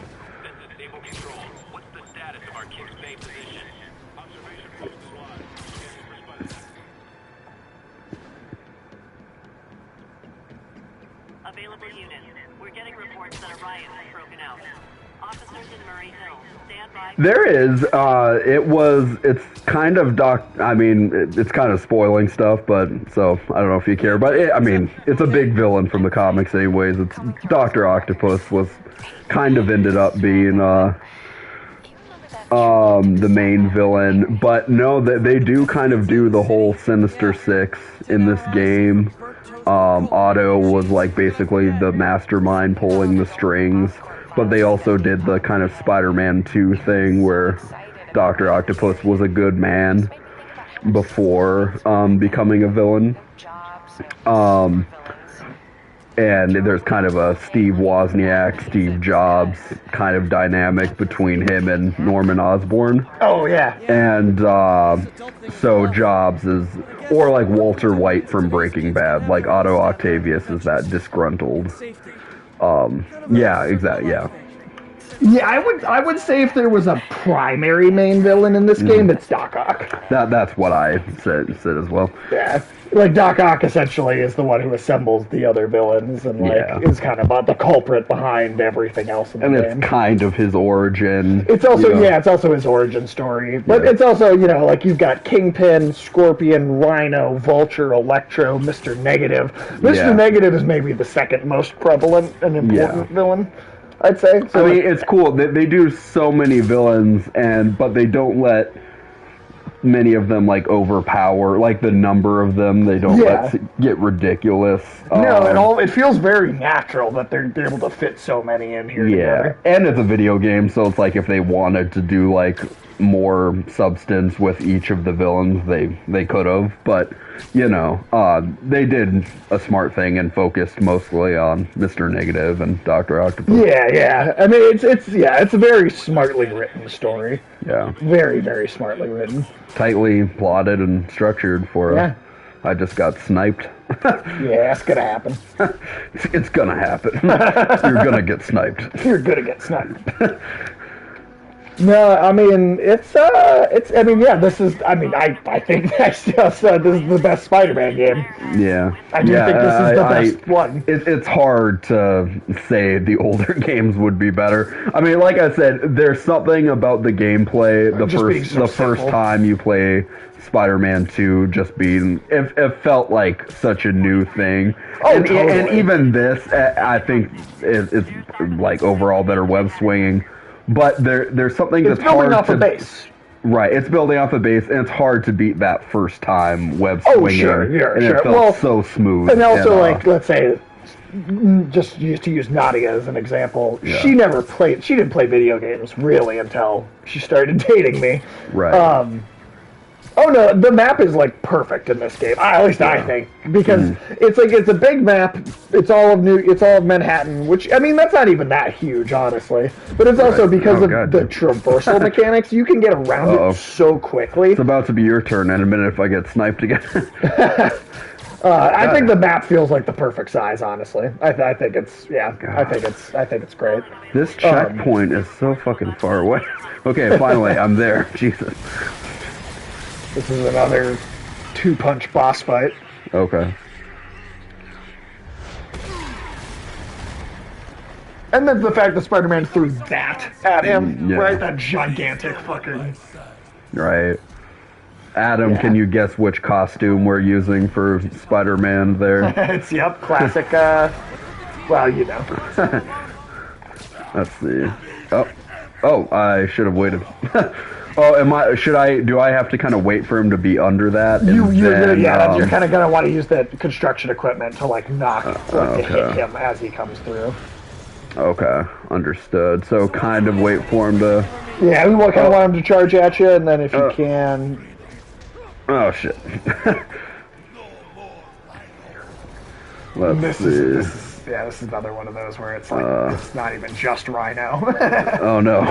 You're going to have to fight Scorpion at the same time here. Considering I have not fought many of the other supervillains, you're... You did fight actually, I did, but the Mr. Negative boss, too.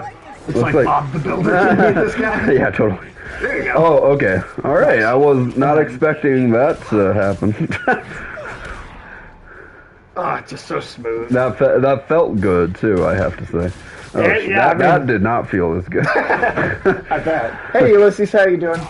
Ulysses, what's up, man? Ulysses is here. He made the Bob the Builder comment. Oh, that was Ulysses. Oh, okay, gotcha. Yeah, no, Adam, I'd say the map feels like just right. Just right. And then in the Miles, the sequel, the Miles Morales game, it's the same map, but it's like it's basically just Christmas time. Did I get him? Oh, I did get him. Just doing the usual bullshit. Who's the most annoying person in the game? So it's actually something the most annoying thing in the game is relegated to a side mission that you don't have to do, which is nice. Except in the DLC, they do make you do like one side mission for each of the DLCs, so it's not entirely avoidable. Yeah. But he's not funny. The one thing I genuinely really don't like about this game is that there's a side mission with this made up villain named like Screwball, who it's like a social media obsessed like weirdo who like wants to catch Spider-Man like doing stuff on camera, and she's really irritating and has an annoying voice and is annoying gameplay mechanics. Get him! It's a she actually, and she does screw your balls. You know? Screw your balls? What the fuck does that mean? I don't know. You mean like make an incision between the two testicles and fuck that gap, or what are you talking about, dude? Also, Scorpion, the fact that he's just shit talking. Well, I'm definitely not gonna beat both of them. Well, if you die, you can pass it off to me. Alrighty. I'm amazed I've lived this long, I'm gonna be honest. Where's the next thing to hit him with? Keep in mind, Rhino, that's also, like, Scorpion's also coming at you at the same time, so you gotta watch out for both of them simultaneously. I can see your experience with this show. I'm just trying to think how dirty you would think. Oh shit, nope. Oh my god. Oh, god damn it. That's a lot going on at once. Yeah, it is. That's why it's probably good they didn't actually have a boss fight where you phically had to deal with all 6 of them at once. Oh yeah. Because I feel like they would just be so easy to just lose track. No, god damn it. Come on. Okay. If I just want to take Rhino out. I'll feel good if I can take Rhino out. Fuck you, sir. Okay. Please be it for Rhino. I don't think that's it. God damn it. Are you serious? Alright. Here we go. Let the master take over. That would be a cool challenge, bud. Fucking the balls? No, fighting all 6 of them at the same time. Oh, yeah. Like, since that's not like... Like an old married couple, you two. Well, I guess we could do a kind of start out with a non-spoilery kind of review of Scream now. If you wanted. that is one thing we were kind of talking about doing. Yeah. So we saw the new Scream yesterday. I like the joke that a lot of people have made where if they did the stylized kind of title that a lot of movies do and they did call it Scream 5, the 5 would have been where the S was and would be 5 Cream. 5 Cream. So I don't really want another Fan Force stick. Yeah, oh god. But yeah, another thing, like before we really talk about the movie, like getting into it, is something I thought about yesterday. Is like if you had more commentary, meta commentary about it as a 5th movie, like there are very few franchises that get to 5 movies, and it's such a rare and kind of missed opportunity of the Scream not to do some kind of comment about a 5th film. Yeah. Because the only other thing I could really think of, and it wouldn't have quite fit with with what the story of this Scream was, but like Fast 5 is one of the best examples of a fifth movie because it revitalized the franchise. That's Fast true. 5, and because it kind of overhauled what it was, like Right. in a genre sense. Like before, it was just kind of car thief movies. Right. Then Fast 5, it's a full-on super spy action, basically superhero movie. I think 6 is the one I'd say really was the first one to truly be a superhero. Superhero, film. sure. But Fast 5 starts that, you know. Oh yeah. It's where the evolution really gets you. That Terminator didn't get that shape. Well, Terminator just needs to die. and again, since this is not the plot in this Scream at all, but a plot that we thought of yesterday that we thought might have been a little better because we weren't the biggest fans of this new Scream, but and I'm a big Scream fan, and I know you are too, Sage. Yeah, we literally planned my entire birthday in 2011 based on seeing Scream 4.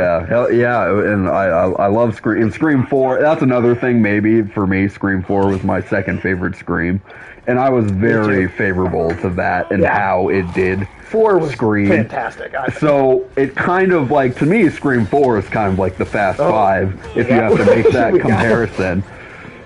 That's true, though. Of the like, it doesn't like overhaul it as much as Fast 5 overhauls Fast and Furious, but it does such kind of a new thing. All right, we got him.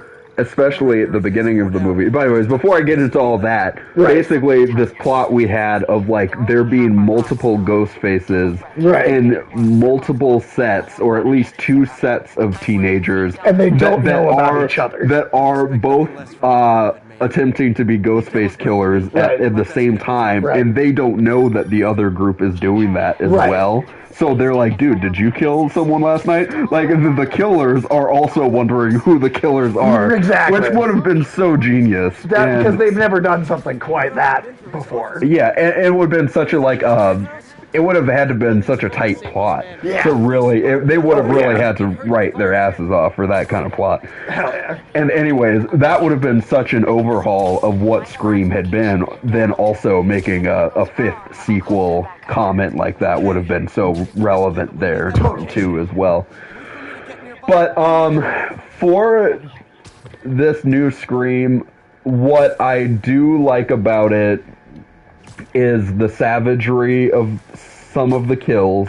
The way the actual like wounds are shown seemed a little more intense than some of the other movies had been. Yeah, they might be the goriest kills in the franchise. Ghostface himself, like the persona of Ghostface, is just as awesome as he always was. Yeah. I mean, you get, what was it, Roger L. Jackson, the voice of Ghostface. Yeah, like, you get him, and there's one line in particular that he says that's, like, one of the coolest, also kind of moving the mythology forward little moments in the movie, where I'm like, oh, that was really well done, how they tackled that. Yeah, I think I know exactly what you're talking about. But on the downside, the new teenagers in this movie kind of suck. Yeah, they're not really very interesting characters. Well, I think some of the ones that are only truly in the background actually are actually kind of fun. But it's only the ones that don't get a lot of screen time. Like the utmost new main characters in the Scream that are also, like, they have one of the characters. The main ones are boring. Yeah, one of the main characters is like the spawn of a legacy character from one of the other movies. And it's like, you're related to this character and you're not more interesting. Right. You didn't inherit any of his charisma, I'll tell you fucking that. That's sadly true. Any of his entertainment value. Yeah. I think Ulysses was with us, actually. When we saw Scream 4, I thought so, yeah. Ulysses, you were there for that, right? I'm pretty sure. I'm pretty confident. He's like, I was wasted during that, I don't remember anything. I mean, we were in high school, we could have been wasted. But that's another, like, wasted teenagers. That's just like a fun thing. Yeah, that these teenagers. I don't think it was quite that long ago. So that was like, shut up. You. It was a while, but not quite. Yeah. It was about 11 years. 11 years ago. Yeah, Trying to sneak into Norman's like penthouse right now. But I will say that was the most fun the teenage characters in this one kind of were overall. Was at the party scene, and before that, they're acting kind of like youth of today, like modern teenagers. Yeah, I don't want to watch like real teenagers. I want to see these movie teenagers, hyper fictionalized movie teenagers. Because, like, to be honest, it's like. Whether they're like they're like kind of like Gen Z teenagers. They to be honest. They actually, because the teenagers in all the other Scream movies always, like we said yesterday, they always kind of felt like, they always felt like they were parodies of teenagers in other movies.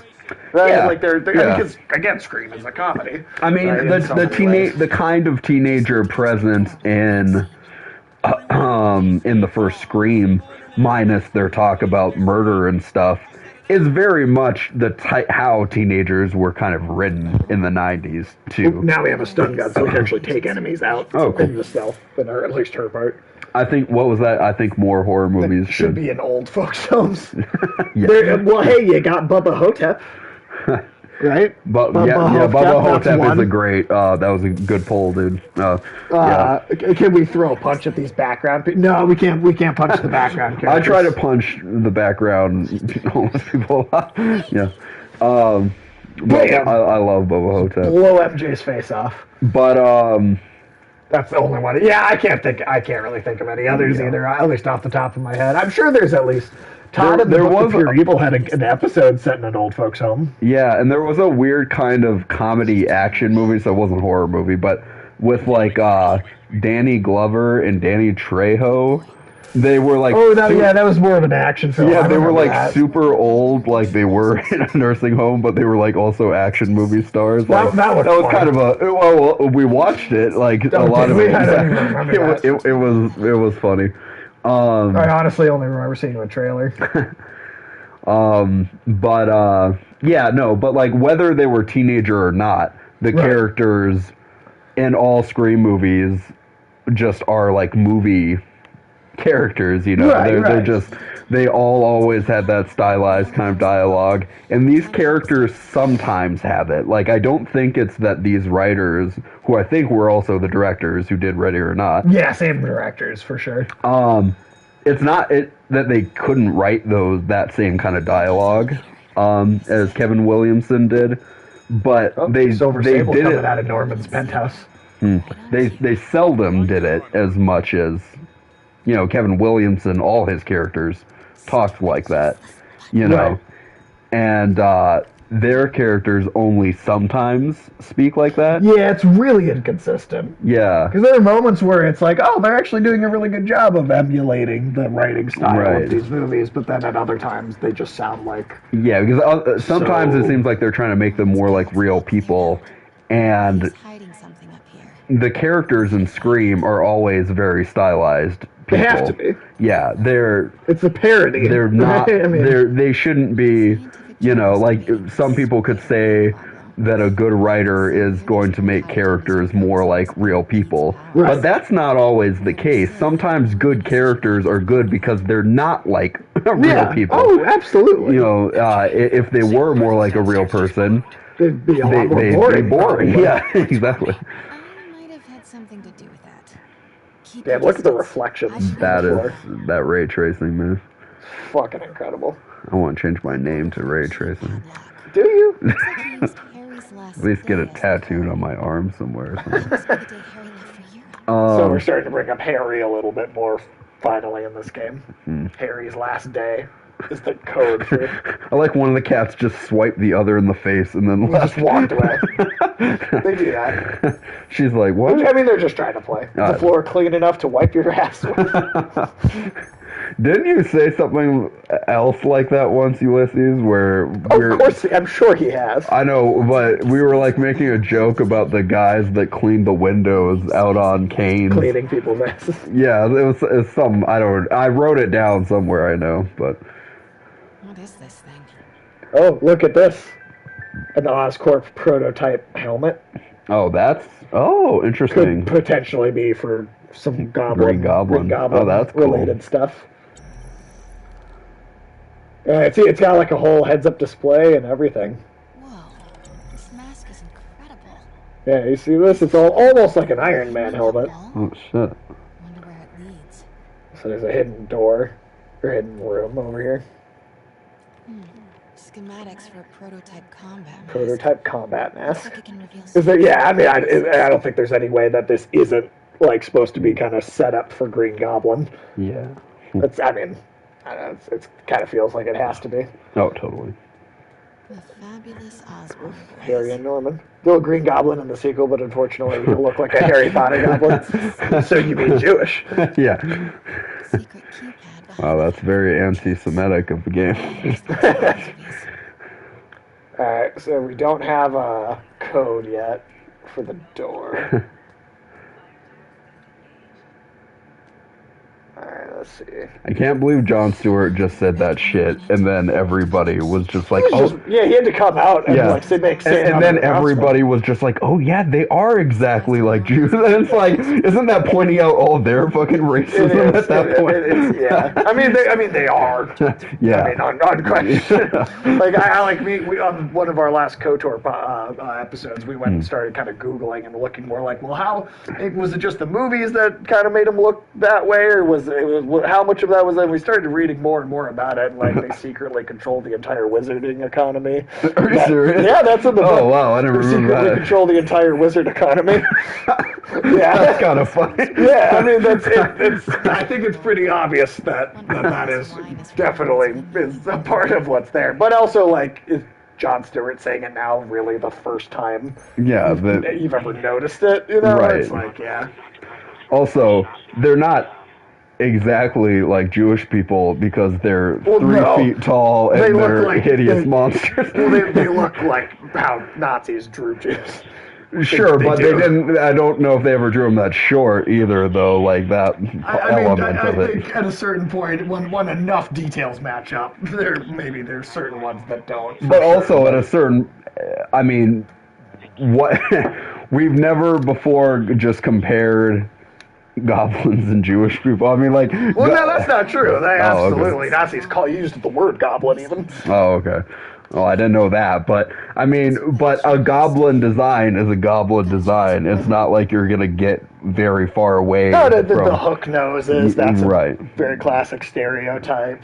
Yeah, but it's also a very classic design of a goblin. I understand what you're saying. That not every detail lines up, but that is what was going on in those in Harry Potter.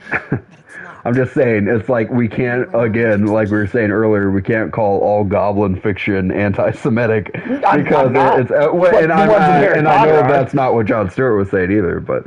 Jon Stewart was just making it. Yeah. I mean, he was pointing it out that it was true. Right. I mean, and it is, but he also was just making a joke. He wasn't trying to make a big deal out of it. It was just in a friendly conversation, and he was joking about how.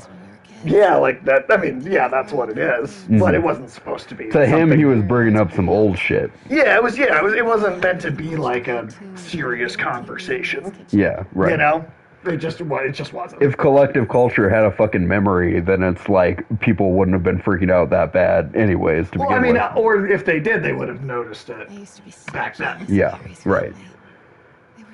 You know, like you would have noticed it at the time. That's Harry's family? The mom died of a disease or when they were young. Oh, that's Norman when he was younger. Yeah. Okay, I thought this was like Harry with a wife and kid. No, Harry's the baby. Okay. And then the mom died of some sort of Because I was going to say that was going to say that was deep cuts for a minute because Harry did have a wife and maybe a kid back like in the 80s even.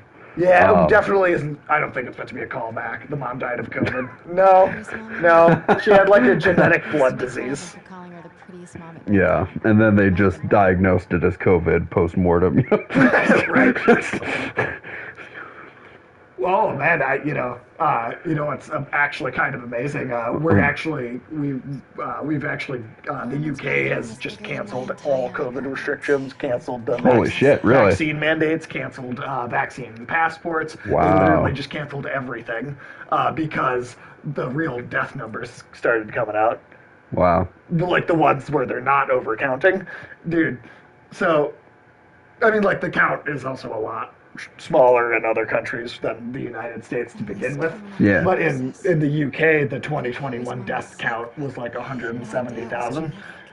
Yeah. Jesus, really? The hundreds? No. Well, that was the inflated number. That was the inflated number? The real number Isn't is it crazy that I heard the inflated number and I was like, that's still not that much. That's true. But I feel like a big part of the Goblin thing has to be that JK was popular enough back in the day to shrug off criticism. Sure. That just no one wanted to no one wanted to, especially at the movie studios, wanted to criticize anything that was making money. But what was the real number? 17,000. Are you serious? Only 17,000 people died of COVID in the UK in 2021. Oh my god. Yeah. Really small numbers. Yeah. I mean, like, also, did you know that the hospitals in the United States, at least, in 2018 and 2019, the 2 years before COVID, were overwhelmed with flu patients.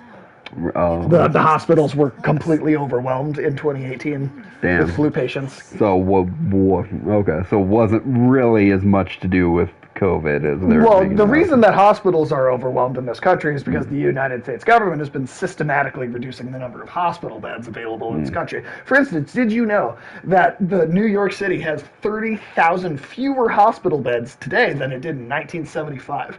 Wow. And you're thinking about the population density that's increased since then, and the government has intentionally been removing hospital beds over that time. Yeah. That's why hospitals are overrun. Right. That's the reason. Also, that is very Steve Jobs, Steve Wozniak. Very 100%. Right. The way that Otto, they might as well just have a side-by-side picture comparison. Right, of the actual fucking people. Yeah. Oh, that's funny. I mean, and I don't mean to sound heartless, but even when I hear a death toll figure like 127,000 or something, I mean, that's still not whenever I hear that, I still shrug it off because I'm like, is that even 1% of the human population? No, it's not. You know. Was a lot of the cause is the privatization of hospitals. Yep, many hospitals can't afford to run. Yeah, no, that's 100% true. 100% true. Let's see. You're still looking for the key code here. Also, how fucking nice is this apartment? Like, Jesus Christ. That is nice. I mean, like, yeah, I guess Norman Osborn would have a nice apartment, but... Yeah, it just seems like, why does he... That's something that does seem, like, classically greedy about Norman Osborn, is, like, why would a dude, like, in his 50s or whatever, even need, like, a pad this fucking nice? You know? I mean... I put Harry... sent him away. Interesting. Because Peter and MJ, they thought Harry was on, like, a European vacation, but he just did not come back from it. Okay. So the Devil's Breath was meant to be a cure for the wife. So the Devil's Breath virus that Otto unleashed was meant to be a cure for Harry's genetic disease. Right.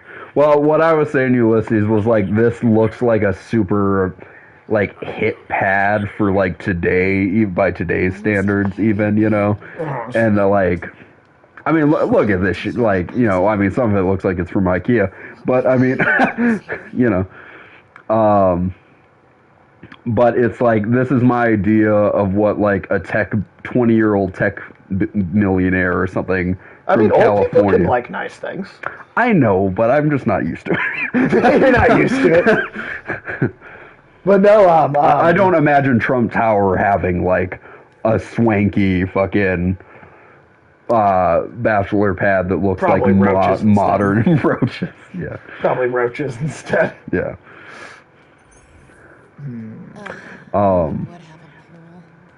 New York is about subway rats and street pizza, not sunbathing and umbrella drinks. Speaking of old, did you hear that? Biden said, "I love you" to Kamala. Did he really? To who? To Kamala Harris. He said, "I love you." Oh, at first I read that as hams. So he was talking to her like a ham, Thanksgiving ham. Well, I mean, so I would believe you. that. Yeah, I would believe Biden is that senile. I would believe him doing that. Let's see. It's like a nice Christmas ham. So I love Christmas ham. The Osborns have an actual fucking coat of arms. That is. That they have on their own, like, dishware. That is silly. It's very. That's something a supervillain would do. Like, very over the top supervillain. Yeah. Alright, where the hell is this goddamn security code? Well, we got off the topic of Scream Fest. That's true. We can get back to that. I mean, of course we said a lot of our thoughts after we saw it, but, it lost It was very forgettable to me. It lost some of the fun and the comedy of a Scream movie. Yeah, it lost a lot of the comedy. And which it's is like so much of the point, I feel like. There's only one sort of character death in the whole movie in which that tone felt appropriate for me, where it's like, oh, well, since you took it this somber and serious, yeah, exactly. Yeah, no, that's totally it had jokes, but that doesn't. It felt like a horror movie with some humor instead of a comedy. Yeah, or horror comedy, kind of thing, like where it's more half and half. Right. It didn't have that. It just didn't feel like that. Yeah, like Scream 1 was so groundbreaking and defining of genre in a way because it is definitely a horror movie and it is definitely a comedy movie, and it's totally it's both, and it's a if you did want to say it was a straight comedy, then it's a comedy that's able to go there with its moments of death and horror and just kind of like nihilistic violence. It always made that shit hard hitting, and this movie has that. Like it's again good kills. It does have good kills. Yeah. But it's just like once they do the reveal, it's like, wow, I've seen this about 3 other times in Scream before, Yeah. Yeah. It feels repetitive. Yeah. Of in particular, it feels repetitive of. Oh man, look at us. We used to be so 4. carefree. Right, because the whole idea of trying to introduce like these younger characters that kind of almost feel like, oh, you could be passing it on to them. Yeah, they did that in 4. And those all felt like Scream characters that like I would have. And there was like more of them. I felt like watching 4 again. I felt there were like was also kind of weird. There were like 8 new fucking teenager new faces played by like the hottest young actors of the time, and I liked almost all of them more. Just like even the ones that you didn't spend as much time with. I'm like, I'd like to see. I'd be fine if each and every one of you made it into another Scream movie. And these ones, it's like there's like, I'm trying to think if there's one of the new ones. Honestly, no. Like I didn't really think any of the new characters were interesting or compelling enough to want to see them a second time. Yeah, I really didn't. Yeah, like that's the one I already listened to. There were a couple scenes where those actors were bringing it, but And I have to listen to it again because I clicked on it. The one character, I guess, since we didn't get to know as much. I mean, there were 2 characters I guess I would have liked to have spent more time with to see whether I would have liked them. Sure. Was that the 2 girls that were like kind of shit? No, 2 it's like 2 of them that are not in it as much. I'll just say that. Okay, fair enough. Because one thing I didn't even know was that that like kind of biker dude who's like he was that was that character. He was supposed to be a nephew of Stu. What was that? What it was? Yeah, and that's part of why he was like the right. bad kid from the other side of the tracks, and why they didn't mess with him. Right. Is because he was like this nephew of Stu, and I'm like, well, I kind of want to see his deal a little bit after. What's going on there? Which I didn't even know that while watching the movie, but it was like a remark they made in passing, so it's just like they said it one time and it wasn't even a big deal. You know. Nephew of Disco, not Disco Stu. Disco. No, Stu is in Disco. So why are we? Stu is in Matthew Lillard's character in the original Scream film. Yeah, but its decision, like its whole meta comment that it makes about itself, is that it is a requel, which is not a real term really that I've heard, but what it's the type of movie it's describing does exist, which is it's both a remake of the first movie and a sequel. Right. And it is a requel. Yeah, which is kind of a dumb term. It's nobody actually says that, no. But there are several horror movies like The Thing that have the exact same name as the movie they're a remake of. Right. And they're kind of trying to hit those same beats. So it makes sense for a Scream movie to tackle like a genre like that. Soft reboots. Yeah, that would have made more sense to call it that. Soft reboot applies to something I'd say more like Resident Evil 7, where it is like a reboot in terms of, hey, you don't have to know anything about this, but it's not actually a remake in terms of like, it's not copying anything from the original game. Right. It's its own totally unique thing. Yeah. But it's also setting aside the continuity just a little bit. This is like a term they made up so this new Scream could be lazy about copying all the same beats from the first Scream movie. Yeah, that's the biggest thing. Is like I feel like it's the first time I've ever felt like a Scream movie was lazy. Yeah. Like I've never really. There has been some laziness in the series before, but I think this is the laziest. Maybe just the most. But I don't know. It never really like. I don't know. I never got that feeling where I was just like, I feel like I am just seeing the same shit here. Because part of like Scream 2, like I gave you that. Yeah, Scream 2. Like I like the beginning of Scream 2 is totally memorable and really good. The beginning, but why are you not allowing me? I'm pretty sure it's supposed to be fucking hidden in this picture. The killers revealed at the end of Scream 2, they are also just totally copying Billy and Stu. That is true. And like that is true. So it's again the fact that this movie is like, well, let's just copy stuff from the first movie. It's like, really? Yeah, it's like I didn't like it when Scream 2 did it back in like 1999 or whatever it was. Right, so it's like, why would it work now in 2021? And it's like, because like Timothy Olyphant, great actor, but he's just 100% Hey, Afternoon Tune is raiding. Thank you, Afternoon Tune, for the raid. Bringing a couple people here. We are doing a non-spoiler review for the new Scream movie, so no spoilers. Don't worry about that while we play We're not Spider-Man. saying, right. Oh, you can keep going, I'm just trying to... Timothy Olyphant in Scream 2 is 100% doing, like, kind of a combination of Billy and Stu, you know? Right. And then Billy's mom is just kind of a comment on the Jason Voorhees mom being a killer in the next movie, in the second movie. Which, again, still better horror commentary than this new Scream made. Yeah.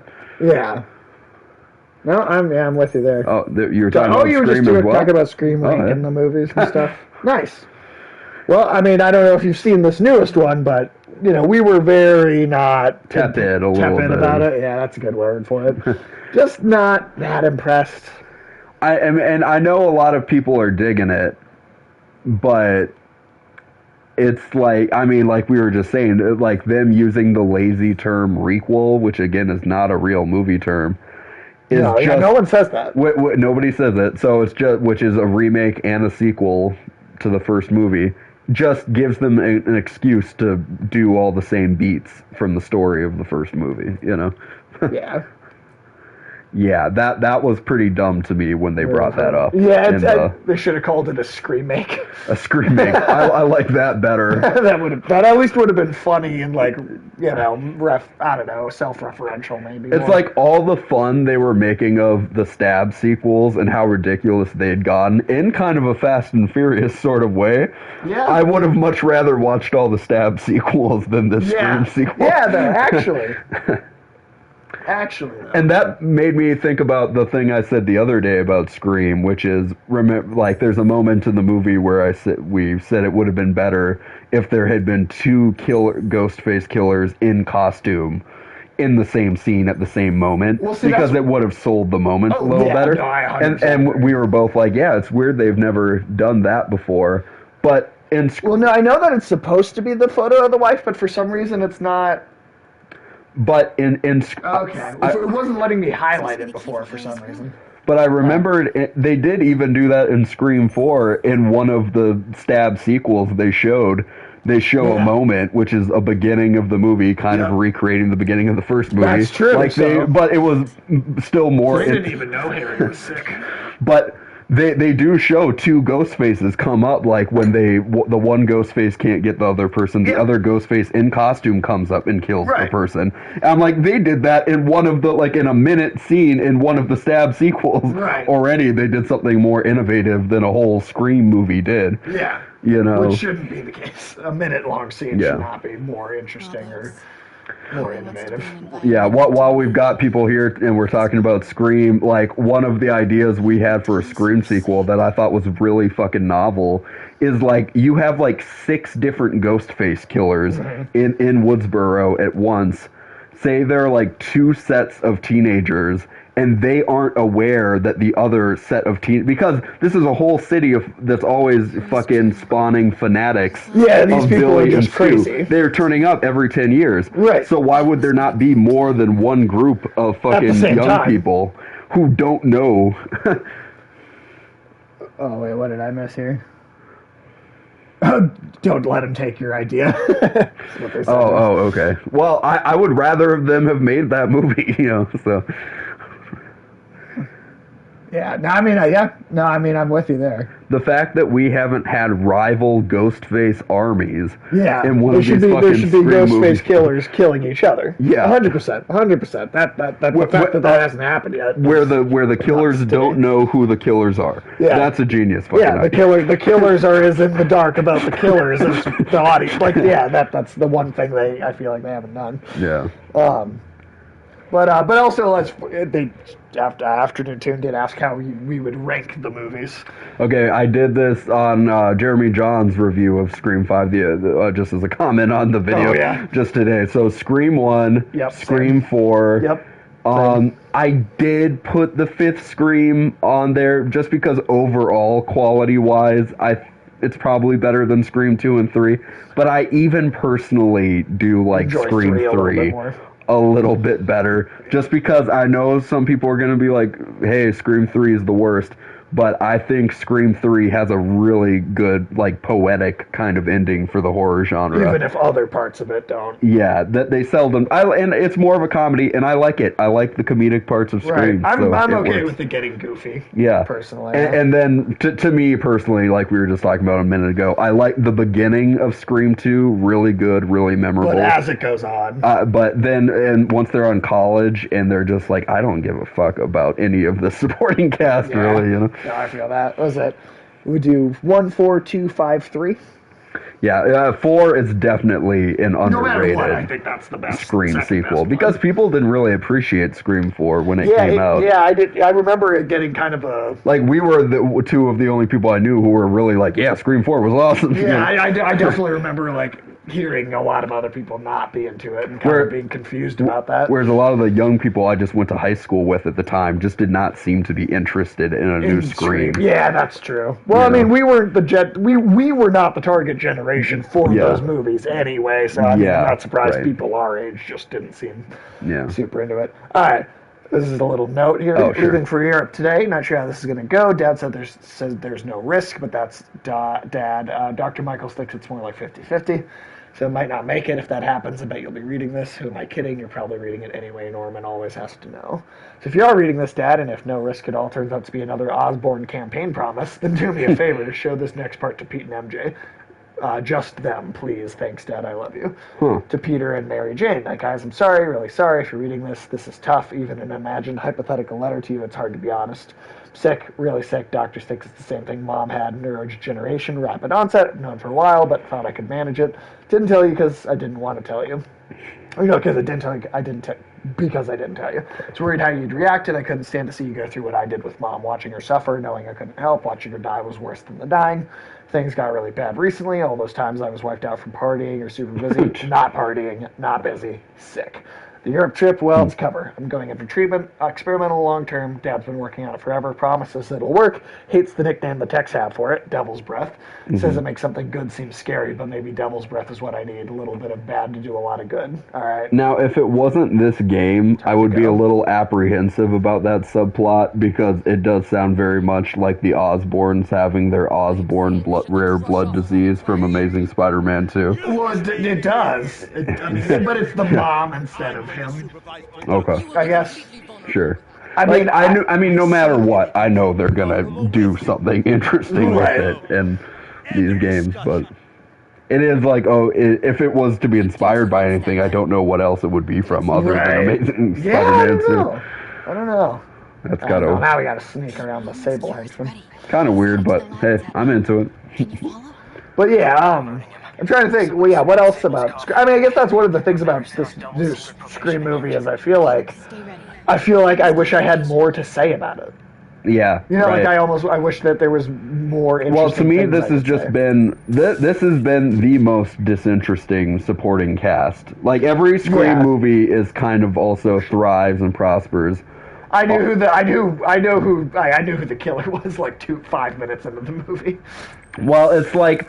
Another thing this new Scream did, which I did not like, which other Scream movies don't really do, like it's just expected that this is what you're going to do in a Scream movie, but they did a thing in this new Scream where they tell you what the suspect pool is. They're like, hey, it's going to be one of you 5. And none of the other Scream movies, it's like, yes, I know it's gonna be one of the supporting cast of characters. Hey, you got 6 options. Yeah, or 5, whatever it was. And then to me, that kind of like takes a lot of excitement out of it for me because it's like if it's one of those 5 people, it's like, well, no surprise, you just told me it's gonna be one of them. Right. If it's not one of them, laboratory. Right. Right. Oh, okay. If it's not one of them, it's like an easy mislead. It's like you just told me that, so. Right. And there were, and the other thing is like with other Scream movies, is like Norman's trying to like reverse recreate. So it's kind of like the Ultimate Comics a little bit. A little bit, yeah. Kind of in reverse, but look at that. Oh, totally pumpkin bombs. Prototype pumpkin bombs. Yeah. But in other Scream movies, there are so many characters besides just the high schoolers. Right, there's a lot of supporting cast. Yeah. I've never seen the series, no. Yeah, I've never seen the show. I to be honest, it just didn't seem I was afraid it was going to be some modern-day garbage. Yeah, I was very skeptical. I guess I just never checked it out. What, was it good, or... Bombs. I thought they were Norman's butt plugs. Jesus Christ. Those are some big-ass anal beads, aren't they? Yeah, seriously. Green Goblin anal bleeds. Okay. Like... The show is called... I mean, I guess I just never given it a chance. Did you like the series better than this new Scream movie, I guess, is something I'm wondering about? If it's better than this movie, even, I mean, I'd be willing to give it a shot. Yeah. Devil's Breath isn't a disease. It's an attempt at a cure. I almost can't believe it. It's like they lied to us about COVID. Hard to say, I can't remember the series that well. Well, that's what I feel like I'm gonna do with Scream 5. So. I guess that's, I don't know. See, that to me is like that's a barometer for me. Like if I don't remember something very well, then did I really like it very much? Right. Because even the Screams that aren't my favorite, I remember the good parts in them. Like again, the movie theater opening in Scream 2, great scene. Right. You know, easy to remember that. Right. Other stuff, my eyes kind of glaze over a little bit. You know, and that's like, it's the most disinteresting supporting cast since Scream 2 to me. So. Yeah. No, I agree with that. I definitely agree with that. All over the city. I bet I can find the Devil's Breath lab. And plus the movie comments they make in Scream 2 are pretty generic, like the kind of comments everybody makes about sequels, where it's like, hey, Godfather 2 is better. It's like, really? You don't have anything more insightful to bring to this? You like felt the same about like Randy's niece. Yeah. Oh, the niece. Well, because she was doing kind of the Randy thing. Yeah, I mean, I liked, there would have been something interesting to me, about twins like that being killers in a Scream movie. I don't know, like, I think even that would have been a more interesting kind of dynamic to explore. Should check the patrol routes against Dr. Strom. Isn't he where do these three know movement? Dr. Michaels leads the Devil's Breath team. I'm just trying to figure out which. No, for sure. Well, I was just thinking about what else. Like, I mean, that's never really been done in the Scream movies, where it's this actual, like, brother and sister kind of thing, you know? Right. GR27. That's the code name for Devil's Breath. This is it. Isn't that? Again, before 5, I forgot how good the first one was. I wanted to go back and watch them, but yeah, that first one is one of my favorite horror. I mean, or horror comedies of all time. Totally. I mean, that I rewatched them all too before the new one, and I mean that's why I like quite a lot the ending of Scream 3. I think has some of that depth where it's just like a nice visual of there's some real story. I have some things to say about a 6th one. Yeah. That's Lee, the kid. That's Martin. Oh. So. Norman did this shit. And Otto, when they were younger. Oh. Wow. And Otto's the one saying, "Don't do it. We should shut this off." I kind of just don't want a 6th one, to be completely honest. If it was gonna be more like this, I'm not really as enthused. Like after Scream 4, I was totally in for Scream again. I was like, oh shit, if they're gonna do more sequels like Scream 4, then I was Otto and Norman turned Martin into that. Oh wow. So then all these years later, when Doc is trying to get his revenge, he reaches out to Martin Lee, recruits him as his confidant, right? I guess it all kind of depends on how many more Neve Campbell and Courtney Cox want to do at this point, because it's like, if they're not in it, my God, do I not want to watch it. Yeah, that's a big problem with 5. Like, so 4, it was a really great split where you had these new characters, but you had the original cast it was a 50-50. Still as the focal point. Yeah. This one, I really didn't like how just kind of almost, like, they didn't even seem to matter that the old cast was. Like, I really... For the most part. Yeah, like, despite the focus on the main characters, I did feel like... One of Norman's spiders on her. I did feel like this was Dewey's movie, over a lot of the Scream movies. I just wish it felt more like it. You know? just those other characters weren't even there. Yeah, actually, to be honest. He was the best. Oh, he was the best part. Yeah. I just, even then, I still don't think it was enough. You know? I mean, it's just the new characters had to be interesting a little more so on their own. That's true, and they weren't. Yeah. And Neve Campbell. Exactly. Neve Campbell's, like, barely in the fucking movie. Yeah. It's like... this might be my favorite, like, movie with Dewey in it. I think they just do a lot of justice to Dewey. And even with 4, one of the only weak points of Scream 4 to me is that Dewey was still kind of an inexperienced klutz. And all that time later, and he's the sheriff. It's like, I felt by now, I thought Dewey should have been like, okay, he's a little less clumsy and shit, and a little less of a joke. He did actually feel like that. In Scream 5, Dewey kicked ass. Yeah, I'll say that. Like, I do think there are good things about Scream 5, too. It's not like I didn't just hate it, I just... The kill sequence where they take out a mother and their kid is the other, like, really good. They did some real investigating. I mean, I feel like the other ones all do, right? Well, you know, that's something also I would like to see maybe in a Scream 6 or future Scream is like, yeah, what does it look like if the FBI actually does get a little more involved in this serial killer case? They're like, God damn it, this happens every 10 years. Right.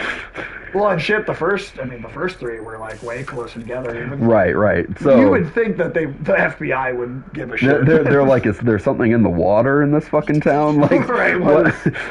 Yeah, that's 100% true. So, you know, having the FBI get more involved, and it's like, think about how much more efficient and how much smarter that Ghostface killer has to be to evade the FBI while still, like, they couldn't get away with these broad daylight kills that they're doing in this new one, you know? Yeah. No, that's true. And it's like, I get Woodsboro PD being incompetent, but if, like, the behavioral science unit of the FBI gets involved, they're going to get a little more shit done than that. You would think, yeah. I mean, you'd hope so, at least. But then would they just write those? And then if the script sucks, then the FBI would just come off as incompetent. I mean, the script has to be pretty good, I feel like, in Scream movies. And, again, the script isn't great in 2 and 3, but... She did take a leap of faith. Yeah, good one. By the way, just a small aside, speaking of leap of faith, she knows she's not Gwen. Just a short little aside. It just came out, because you know how the Assassin's Creed was originally only going to be 3 games? Yes. Just came out what the actual planned ending for that 3rd game would have been. And it would have been Miles, or Desmond. I was going to be like Miles. Desmond Miles, right? Was the name I think Miles Morales. Okay. But Desmond and then Lucy, right? Kristen Bell's character, as the world is destroyed, they get on a spaceship and, like, go to another world to repopulate the human race. This is basically that Nicolas Cage movie, knowing. Would have been the end of Assassin's Creed. And the ending of Don't Look Up, but yeah.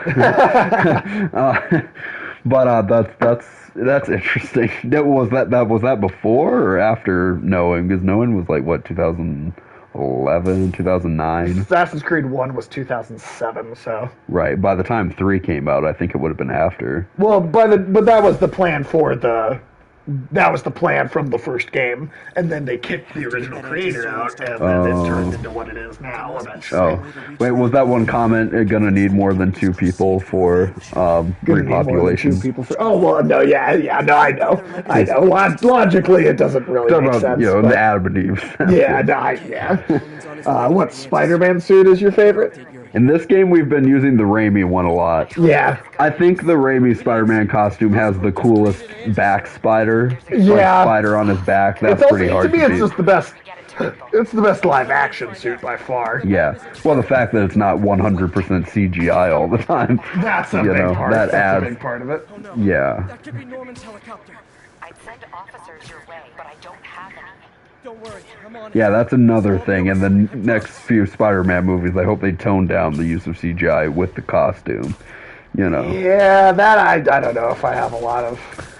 2 and into the Spider-Verse, yeah. 2 Into the Spider-Verse maybe even I would almost say is better. But as far as live action movies go, it's 2. Yeah. Into the Spider-Verse. If you count animated movies, then Into the Spider-Verse. Yeah, and then I like Homecoming. And then Homecoming, yeah. And then the first one. And then maybe... Well, I'll just tell you right now, Amazing Spider-Man 2 is at the back end. Marvel's very wedded to heavy CG. No Way Home is, what, 5 or 6?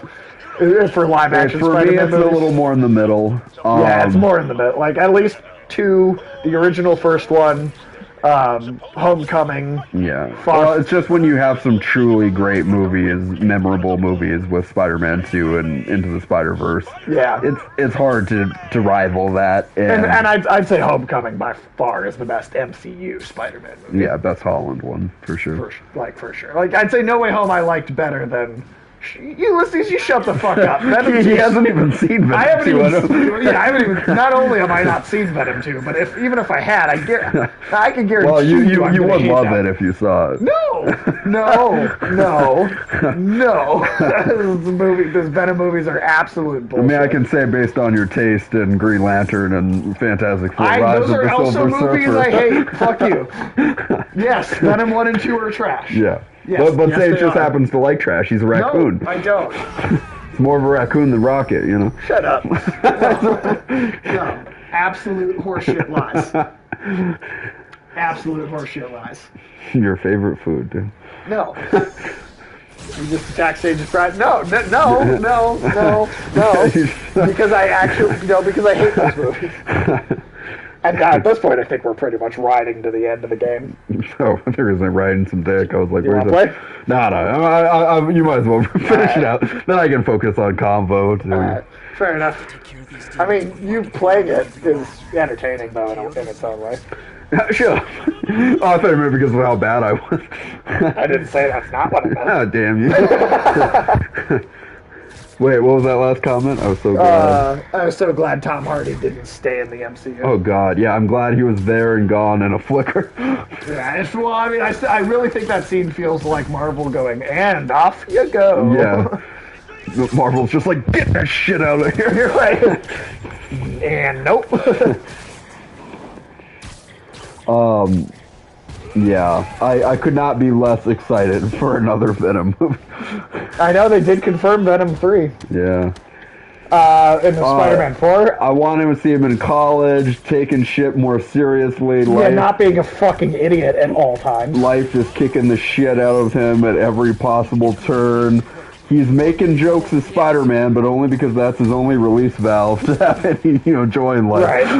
Yeah, I want just it not to be as much of a comedy. Yeah. That's a big thing for me, for sure. Your idea of it being Black focused Cat on and Black Cat and I thought you said Tombstone before. Oh, I'm pretty sure I said Hammerhead. Oh, yeah. Oh well, Hammerhead, Tombstone, whatever. Dude, it could be either of them, really. I would love if they if one. When you want to be in the Venom movie, more gay sex for sure. Oh no, he said, "Who do you want to be the villain?"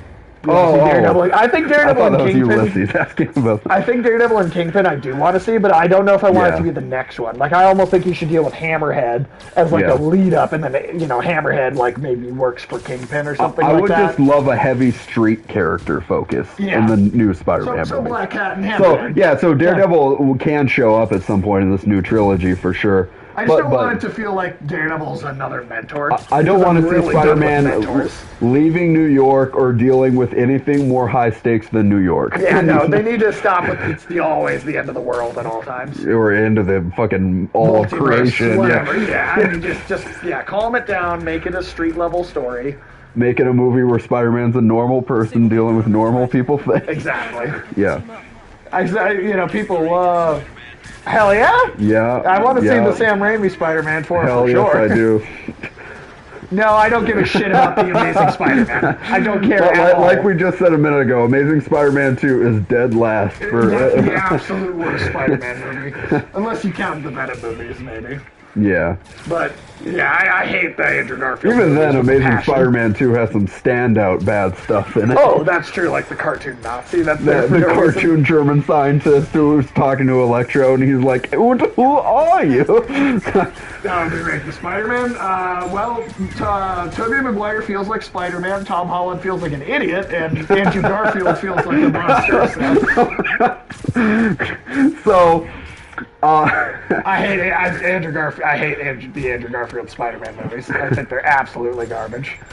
So I am a big Tobey fan. But the only thing I'd say Tobey is missing is a bit more of the joviality. Yeah. A bit of the humor.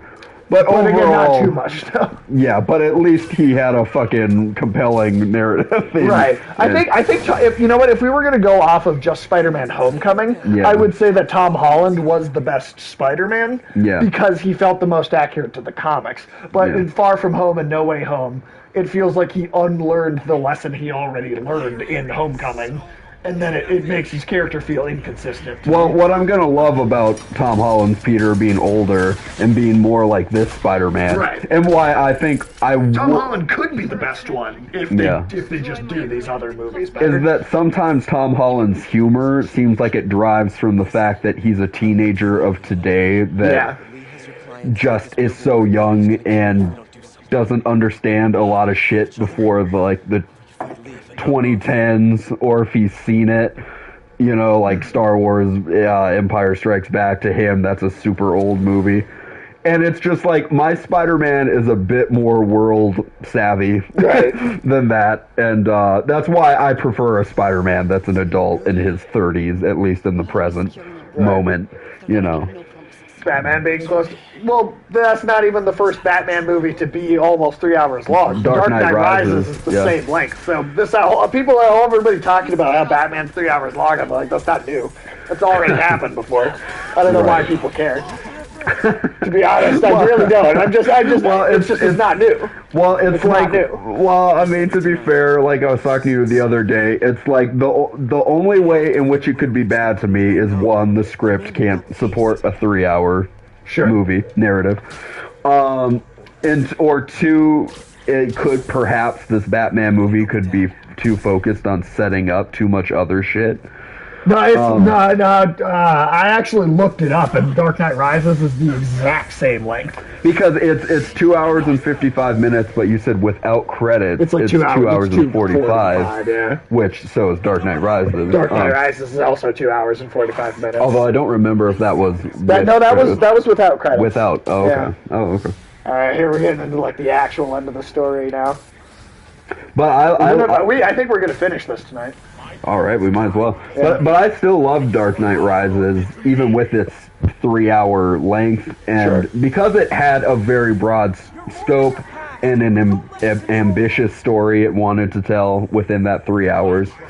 So I think as long as big time excited. As long as the scope of this new Batman is just as ambitious, and they plan to do a lot of world building in this new Batman, then I'm all down for it. Yeah. Hell yeah. I mean, as long as you have the substance to fill a narrative, a movie can be any length, you know. She looks very fine. Very, very fine indeed.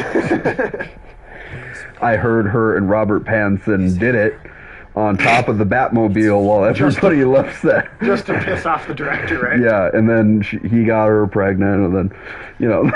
Wait, what? This was all part of, like, the fucking tabloid news I fucking heard about the movie. Yeah, I guess I don't look at the tabloids.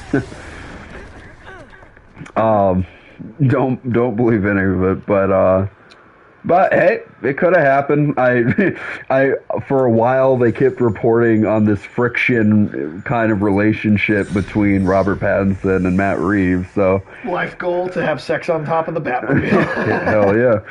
Fair enough, then. Huh. Only sample of the cure.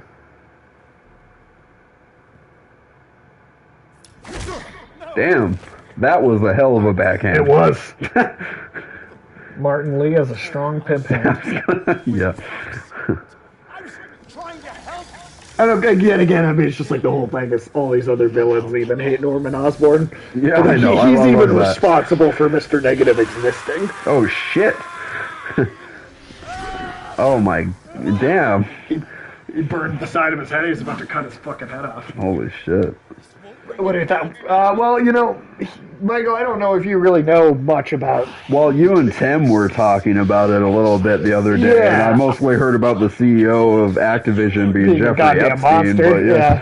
No, I think it's a good thing, honestly, because Activision hasn't made a game that I've given a shit about in quite some time. I think Activision and Blizzard have been kind of a terrible company, and not, like there's all the controversy. But even if you set that controversy aside, I just don't like the games that they've made. So like, if Microsoft's buying Activision and Blizzard means that like, hey, maybe Microsoft will like take the property rights and then do something with it. Like that by itself is enough for me to kind of think it's a good thing. Yeah, for sure. So yeah, I have no. So I kind of don't care about spoilers at this point. Is Doc Ock like the final boss? Oh yeah. He's the main actual villain. That's what I figured. Mr. Negative is like your secondary, and then, he's the secondary one, and then yeah. And then, and both of them came together because they hate Norman Osborn. They hate Norman Osborn. that is, I do like that plot. Yeah, I do think this new Batman is going to do I think this Spider-Man game has a better plot than No Way Home. Yeah, absolutely. Most of the movies, to be honest. So, like, Monopoly's being created. Yeah. They're already kind of created. Yeah, they're already a thing. They already exist. I mean, Activision is everything, such a... Yeah, they're just already a thing. It's like there's no getting away from it now. Yeah. And, I mean, I don't know. Again, I just think, like, Activision is such a kind of a garbage company that makes things I just do not like anyway. That I don't know. To me, I almost don't have any stake in the fact that Microsoft bought Activision because I don't like the things Activision makes. Yeah, we're not getting $1 million out of it, so. Like, there's a couple franchises they own the rights to that it would be like, oh well, I'd be interested in seeing Microsoft reboot this thing, but like I just so don't care for what. I mean, Activision has just become this Call of Duty machine for so long that I'm just like, I don't care. I kind of really don't. Yeah. Like, I agree that monopolies are bad. It's just that, like, in 10 years you'll be legally required to bow down and worship the Disney Microsoft after the merger. Yeah, exactly. That's the world I kind of am just always kind of expecting. Imagined was, I know. I do wish Disney was making some slightly better shit, at least especially in the realm of Star Wars. But. Oh yeah, I mean, I think Star Wars outside of video games is a lost cause. Did you hear about this interview the actor who played fucking Boba Fett did about the Boba Fett show? No. He did it back in January, I guess, so apparently nobody really knew about the interview. Oh, okay. But it was like a promotional interview for the book of Boba Fett, and they were asking... Like they only released the interview now that it's out? I mean, it's just more people are looking into it now and shit, but they were asking Tamora Morrison about, like... So, this interviewer was like... Yeah, I gotta be honest, Afternoon Tune, I didn't like any of those things. The Mandalorian is the only one I'm even kind of okay with, and even that I think is just okay. But listen, this interviewer... You're right. Up on that at the same time. This interviewer asked him, so how did you have so much dialogue and retain the mystique of a badass? And Tamora Morrison was basically like, we didn't succeed in doing that. That's actually what he said. He said he kept trying to hand off all of his dialogue to Ming-Na Wen because he didn't think he should be speaking as much in the show. Really? Yeah, well, I mean, he's right about that, yeah. The actor who plays Boba Fett is not very good, I think. Yeah, I don't think... Oh, dude, look at this fucking demon that he... Well, but it seemed like that is badass, yeah. It seemed like even the actor was saying, like, yeah, I didn't think I was, like, up to par to doing all this dialogue. So it's like when the actor... The actor doesn't even like it, or, like, think he's doing a good job. Yeah, when the actor playing Boba Fett thinks there's some huge flaws about this Boba Fett show. Yeah. Yeah, even... I mean, like, I will say, The Mandalorian, I think, is certainly... I do think it's better than the Boba Fett show. But even then, I just don't... I mean, I watched...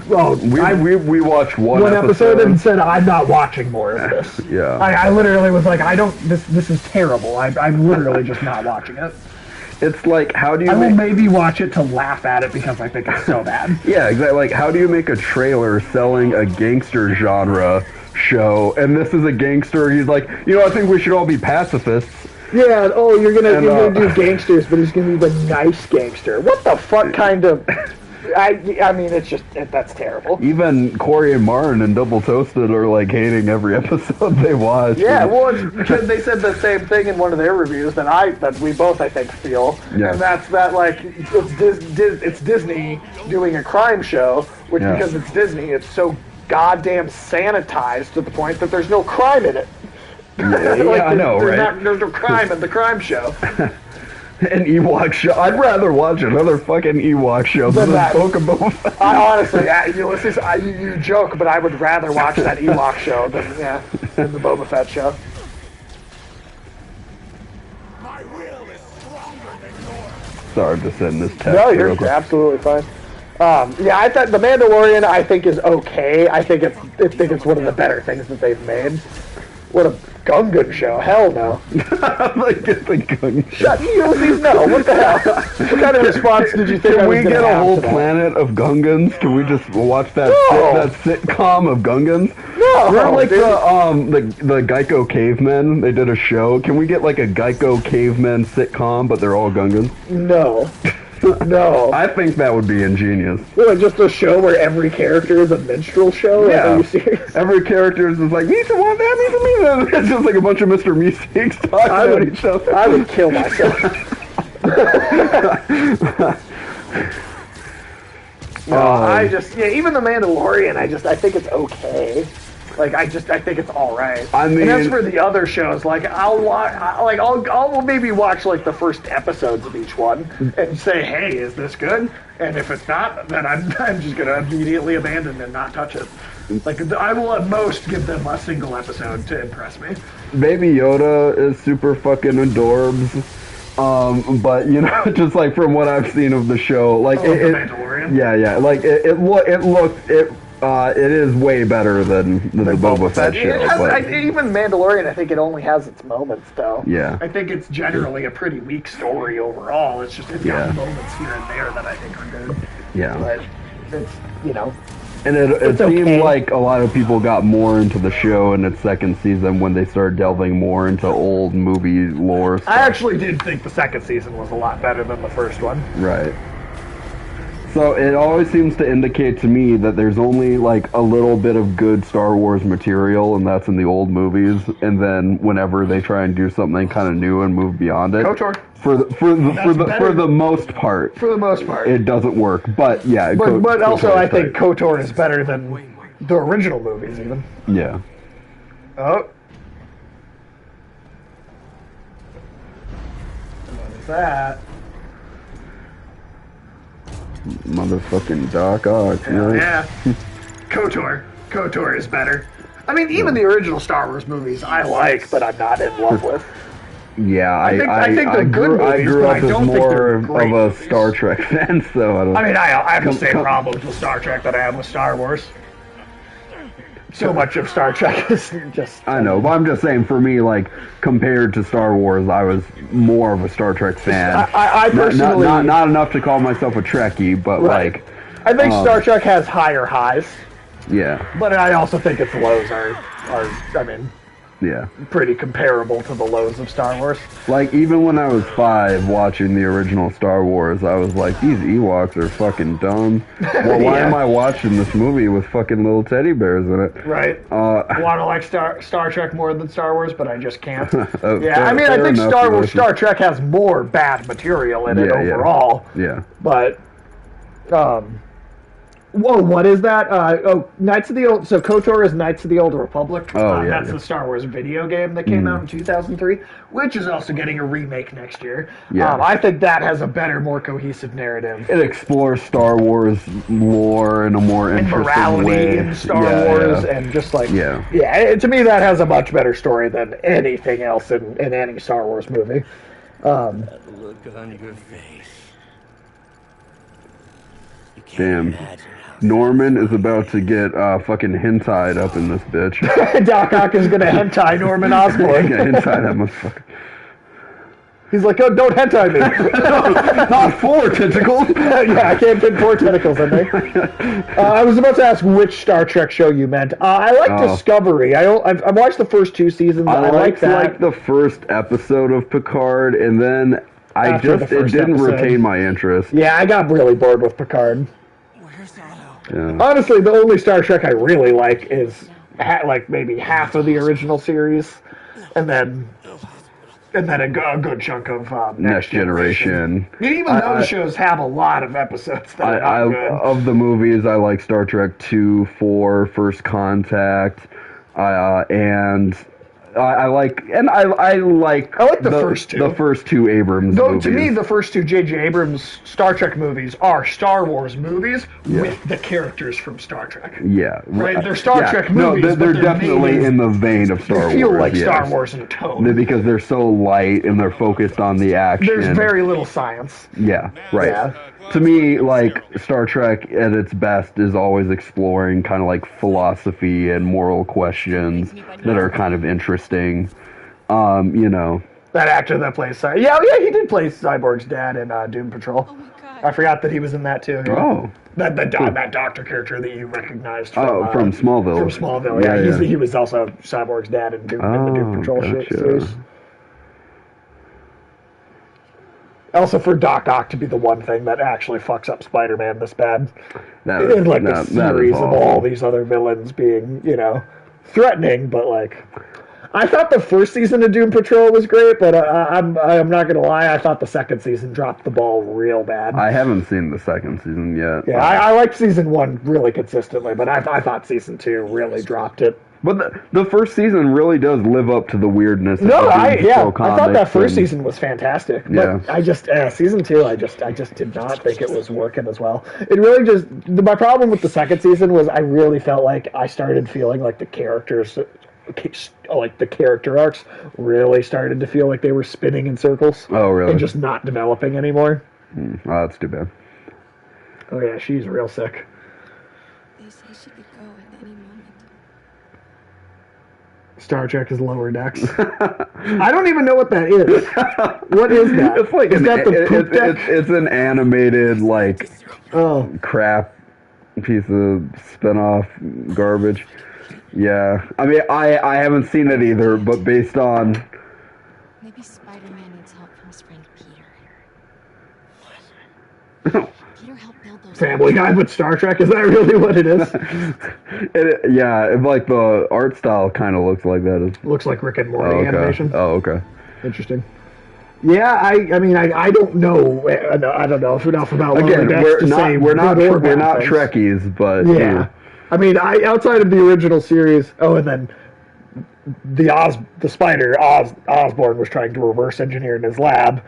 Okay, got out by Miles Morales. Yeah. Yeah. Just the fact that that's where it came from. Mm. What makes someone a Trekkie? I think they have to have seen every episode of, like, all the series before Discovery. To be truly dedicated and, just have, And probably speaking Klingon makes you a Trekkie. being able to mop the floor with everyone else at Star Wars trivia, or Star Trek trivia night, I think makes you a Trekkie. Mm. Do you own a Star Trek uniform? You're a Trekkie? It's like Jeff Foxworthy's these redneck jokes. It's like, and then you might be a Trekkie. Yeah, exactly. Yeah, I think you have to see... I like Miles Morales. All the shows or speak Klingon. And, I like Miles. I think Miles is a great character. Into the Spider-Verse is my favorite thing so far I've seen with him. Yeah. I think the game, that is like the kind of Spider-Man 1.5 sequel to this, but it's not quite the second game. That is really great, and that's because that's all Miles. Right. That's really good, which we will stream that in the near future. For sure. Oh, there's that Jameson as a baby. I do like that in graffiti. It makes me laugh. Never going back to prison. How about Peacemaker? You said you watched the first episode of that. I like it. It gets better as it goes along too. And that's how I was wondering because I liked the first episode, but I didn't love the first episode. It just felt like so much of it was set up. Yeah, as it goes along in tone, it's like it's the most. He's found it down. For me, it's the thing that's felt the most like Kick-Ass in tone. Oh, like the Kick-Ass movies since those came out. That's cool. Because there's another character. His best friend is Vigilante, and the costume actually looks cool to me. And it just looks like a Kick-Ass character. Like he's walking down the street. They're just hanging out. I can see that even just based on the first episode. Yeah. And we are about to just totally finish this. And it's also like fucking hard. That Vigilante character is actually fucking badass. Like he's a goofball, but there's a point where he gets in prison on the Arrow adaptation of that character. Yeah, big time. I love this because Pete he helped him build this, right? He helped him build the actual tentacles and stuff. So. I like that they're pulling from a costume in the comics, but it's not my favorite costume from the comics. And it looks like a CW costume to me. It looks a bit like a CW costume, and it's like not form fitting to this actress at all. It does. No, it's kind of weird. It's like who fucking designed this? It looks like if it was a cosplay, I would say that's a really cool cosplay. Yeah. If it was a cosplay, I'd say that was really good. Yeah. And so he makes a suit out of the same material. I hope it's just a starter costume. I'm kind of done with all the starter costumes, to be honest, though, because I feel like there are so many series that are like, well, we're just gonna have him in a starter costume for like a couple seasons, and then, Sure. And I'm just like, okay, but what if we just? It could have been the way it was shot. I mean, in actual motion, maybe it looks better.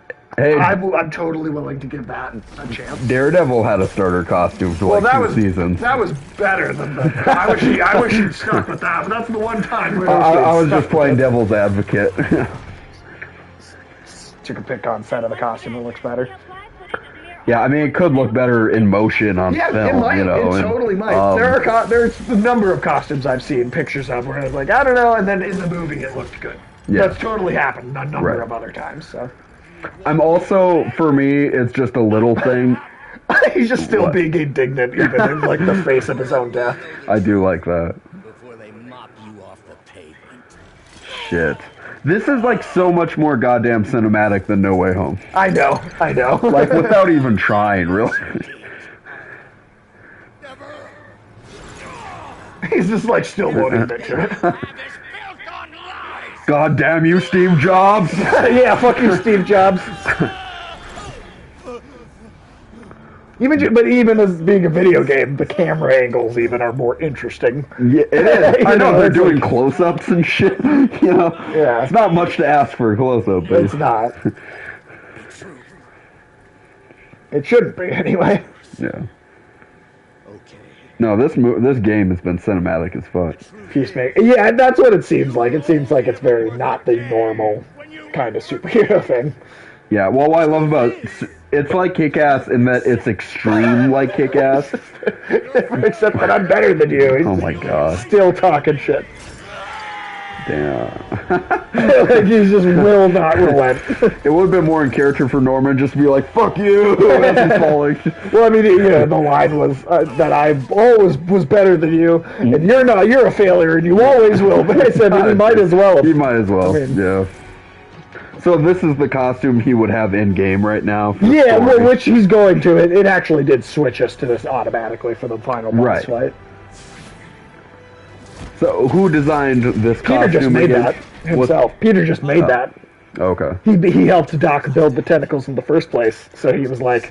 So he made a tentacle costume, basically. Yeah, he's like, those are so hard to deal with. Let me make a suit out of the same material so that it can, I bought the entire animated series of Spectacular Spider-Man from Walmart. So you do like it? Yeah. For like, here we go. for like $5, but it's fucking awesome. I remember liking Spectacular Spider-Man up to a point though, and then when it got into the Venom stuff, I started thinking it was like not so great anymore.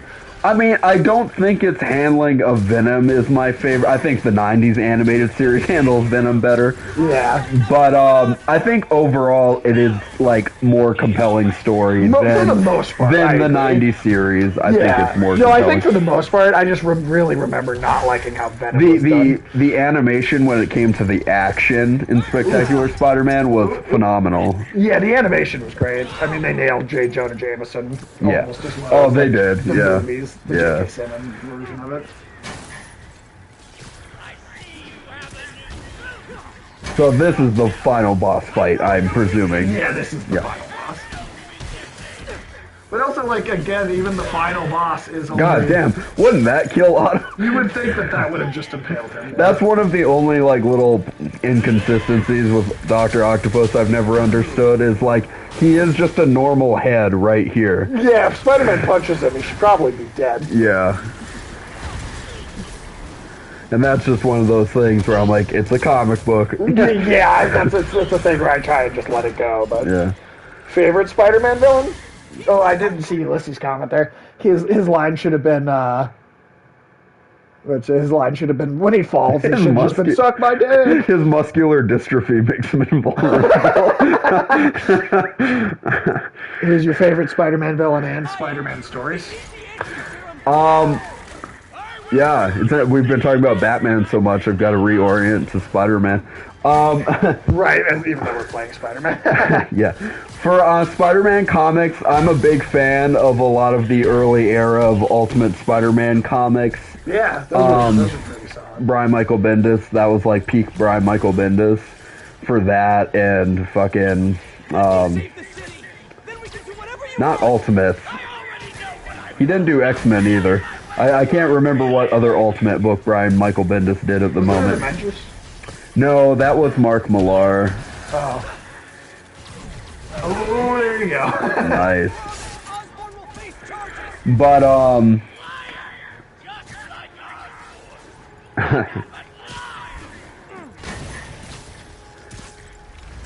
I was actually a fan for a while of some of the modern Spider-Man stuff. I liked Spider-Man a lot around Civil War, actually. Yeah, like there was a lot of interesting stuff going on with Spider-Man at the time, and when he went back in black, that costumed arc Plus, was it's named pretty after dope. AC/DC, so I'm like, I like that. There you go.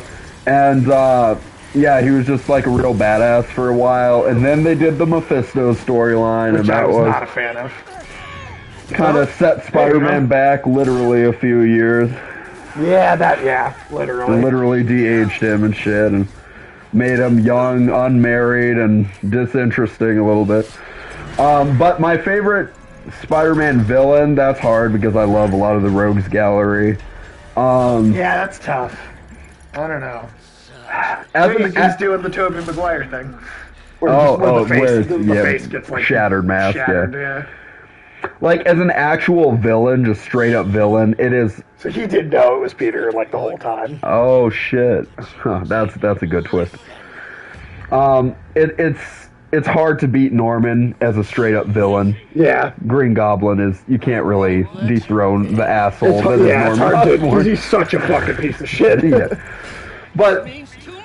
Not so much in the comics, but like Doc Ock here and Doc Ock in Spider-Man 2 is maybe my favorite Spider-Man villain interpretation. Oh, we got one tentacle off. Defoe was great as great. Yeah, I think he was a great performance. But like Alfred Molina had that like tragic Shakespearean kind of arc going on and shit. I love him. He's for movie villains, he's my favorite. Yeah. Oh, and this is awesome too, because they both can like attach themselves to the side of the building. And I think as a... Look how cinematic does this look. It's so fucking cinematic. This is so much better than fucking No good. Way Home. But as a kid, visually, Venom probably was my favorite villain. Just because of the costume design. It's such a badass look. Todd McFarlane is a visionary when it comes to designing comic book characters. Yeah. People can't take that away from him. Yeah. Please think of the man you were. That man is gone. You can't save me, Peter. Then I guess you'll have to save yourself. You were my hero. You were my hero. Favorite superhero? Batman. Batman. Yep. Just Batman.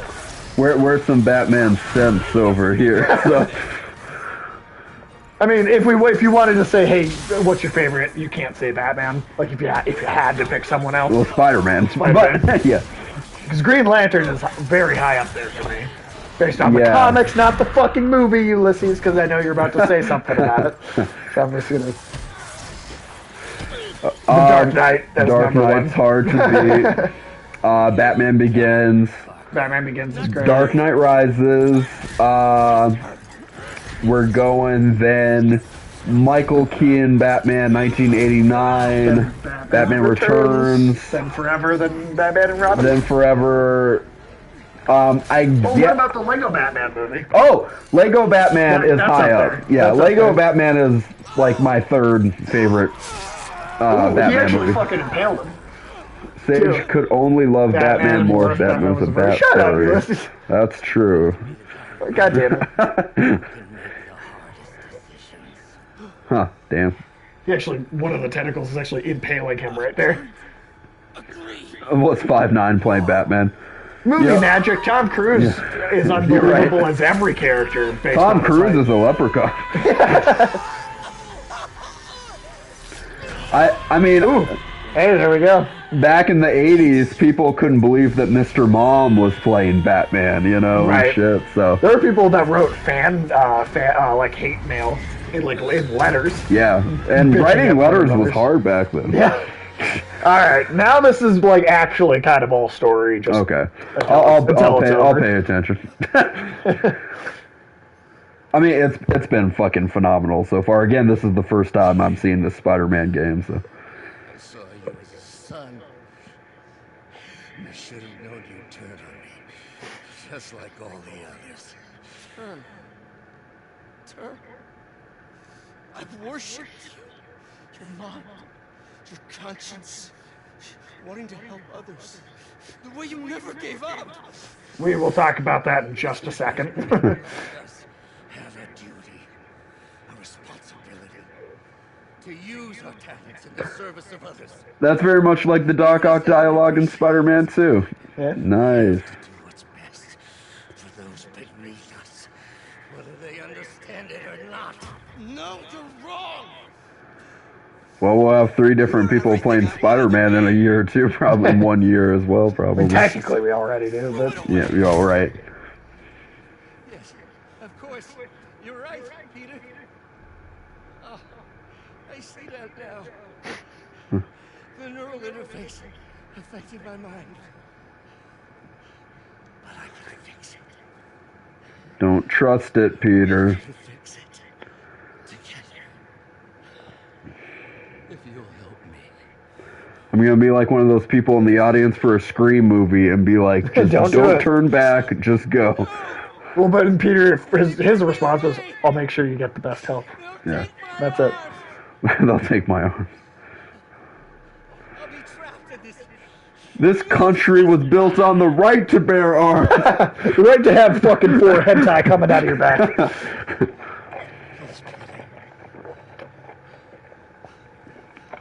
That wasn't me.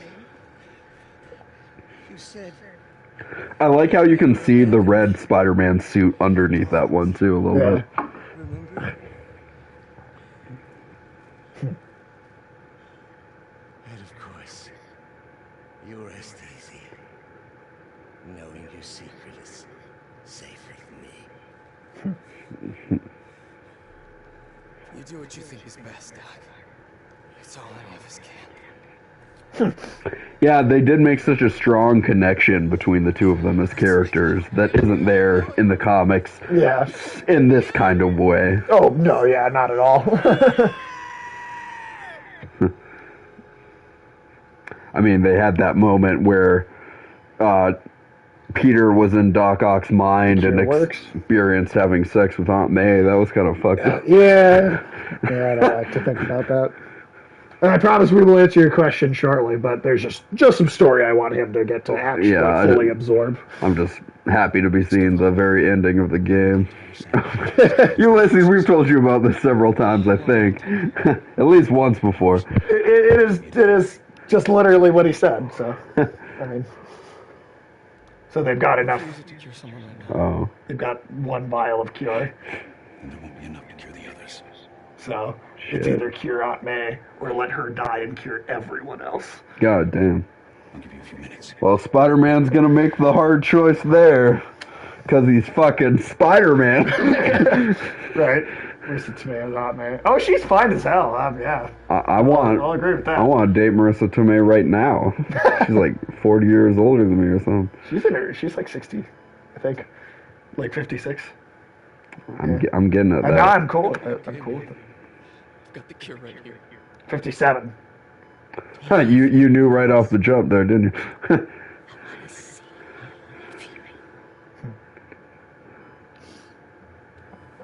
So she knew the whole time too? She did. Oh, well. Just never said anything.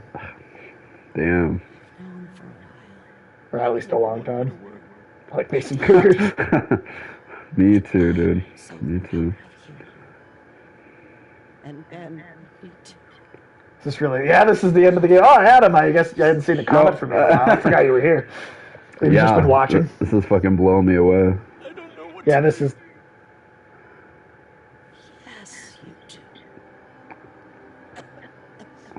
Like, this is, to me, a much more emotionally affecting scene than what was in No Way Home. Yeah. Yeah, I think you're right. I think Into the Spider-Verse, Spider-Man 2, and this are, like, the best fucking stories so far. Yeah. And the adaptations.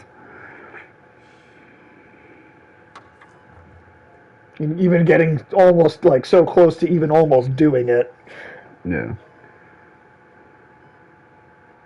Damn. Now that's a fucking death That's scene. a Spider-Man moment. And did you notice he didn't joke at one time during that? Yeah, there weren't any jokes in the fucking scene. I'm like, fucking No Way Home. Yeah. God damn. And then even wow. They ended with the flatline. Wow. Like, that's actually really sad. That is dope. Yeah. That's a, yeah. Holy shit. So invested in the game. I mean, yeah. She'll be back. The Venom say, "Shut up, you listen." Trying to undercut the moment. Trying to undercut the emotion. If it was the MCU, it might do that. Yeah. If Sony, the movie studio, was making this, that might be the case. And because of him, he let her die. Martian Manhunter from Smallville, you can bring her back. Martha Manhunter. Martha Manhunter. Yeah. No. I'm glad you were invested, Adam. This is a great game. And you didn't even see most of it. I mean, you only really saw the kind of the end. I mean, this was like the emotional peak of the game for sure. I mean, and also they showed... Damn, they're right next to each other. Holy fuck, that's depressing. And also, like, how much of a great connection does it make in this for this particular universe's take on kind of the multi-Spider-Man, Miles Morales, Peter Parker dynamic? That both Miles' dad and Aunt May their lives were both taken from the same series of events. Yeah, right. Think about the bond that can create between Peter and Miles and how their relationship is that much more They can both come back as Marvel zombies.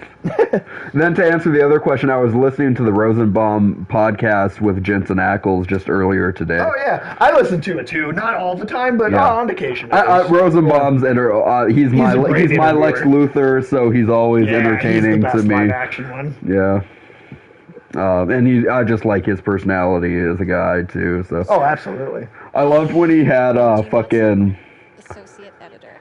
Congrats. Got a promotion. Oh, the actor for Lionel Glover. Oh yeah, he's great. On his podcast, and Glover he was being weird. Glover had been super introverted and isolated inside for like 9 months because of the lockdown. Right. And he was talking to Rosenbaum, and Rosenbaum was like, "Well, did you go fucking nuts? Did you have to see your psychiatrist?" Like, he was saying some shit like that. Just really going in at him.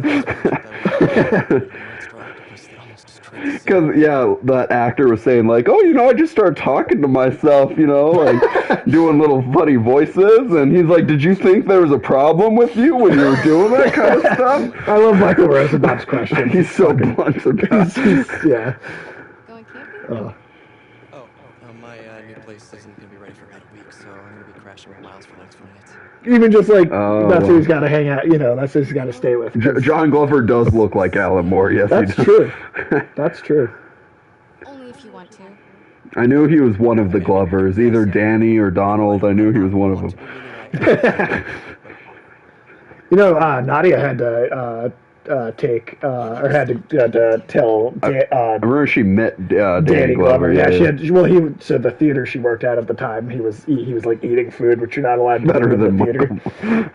Yeah, and they're back together, kind of. Right. But that was an awesome ending. And there's even some mid-credit scenes too. Holy shit. But yeah, like he was eating like a bag of food in the theater, and you're not allowed to do that at a theater. So she had to come up and like be like, "Hey, sir, you can't have that." And he and Danny Glover just put all the food in his mouth at once. He was like, "I don't have anything." But no, seriously, Danny Glover did that. He shoved all the food in his mouth. It was just like, there's nothing. You can't take anything away from me now. It's a boss move in real life. That's why he is indeed not too old for this shit. Right? Yeah, better. Stanley did have a great cameo in the game when he was the owner of the pizza place, and Stanley, he's like, those two always were my favorites. Yeah, that was a good Stanley cameo too. This is my third favorite Spider-Man adaptation. Right for there, sure. Actually, yeah. And honestly, like you were saying, it is like as a narrative more compelling and emotionally engaging than maybe even Spider-Man 2. Like Into the Spider-Verse. It just has more time. Into the Spider-Verse might just rival it, but because of the time, it's almost. You spend so much time, you get so much room to build up the relationships. Yeah. And that's why I say, often TV series can have the advantage over film. Video games also have an advantage over just a film in a lot of ways, just sheerly because of the time you can spend with characters. Now, what was one of the last Batman questions? Oh, yes, let me go back up, because I did say we would answer that. Let's see.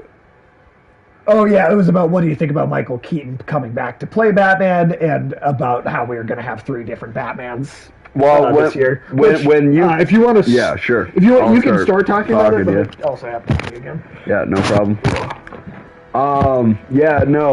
I was excited hearing about Michael Keaton when I was under the impression that he would be in costume as Batman and maybe have some action scenes still and some stuff like that. But Sage filled me in and told me that what he read was that he's going to be more like the Oracle, like the guy in the chair, like Ned, for fucking Batgirl in the movie or something, and so Batgirl would be his Terry McGinnis in this. When I heard about that, I was a little less excited.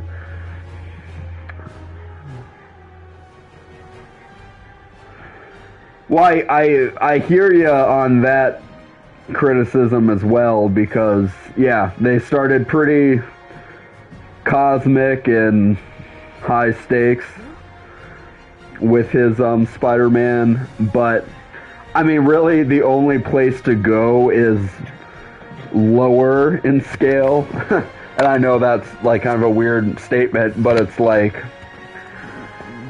I don't really want to see Spider-Man always in space, always doing epic Spider-Man's more stuff. Interesting when he's on the street level to me. Like this game story just now, it was all very just about human relationships the whole time. You can't have that with fucking aliens all the time and shit. Yeah. Yeah. I'm getting too nervous. Hey, alright, so where do you want this? Whatever is fine.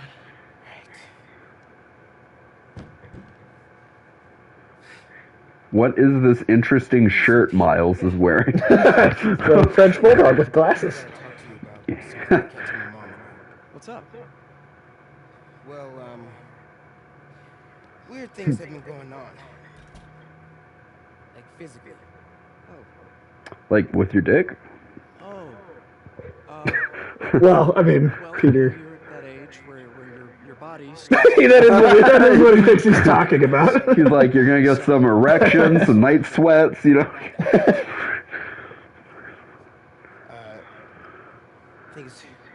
Peter, I actually prefer the remake face by quite a bit, to be honest.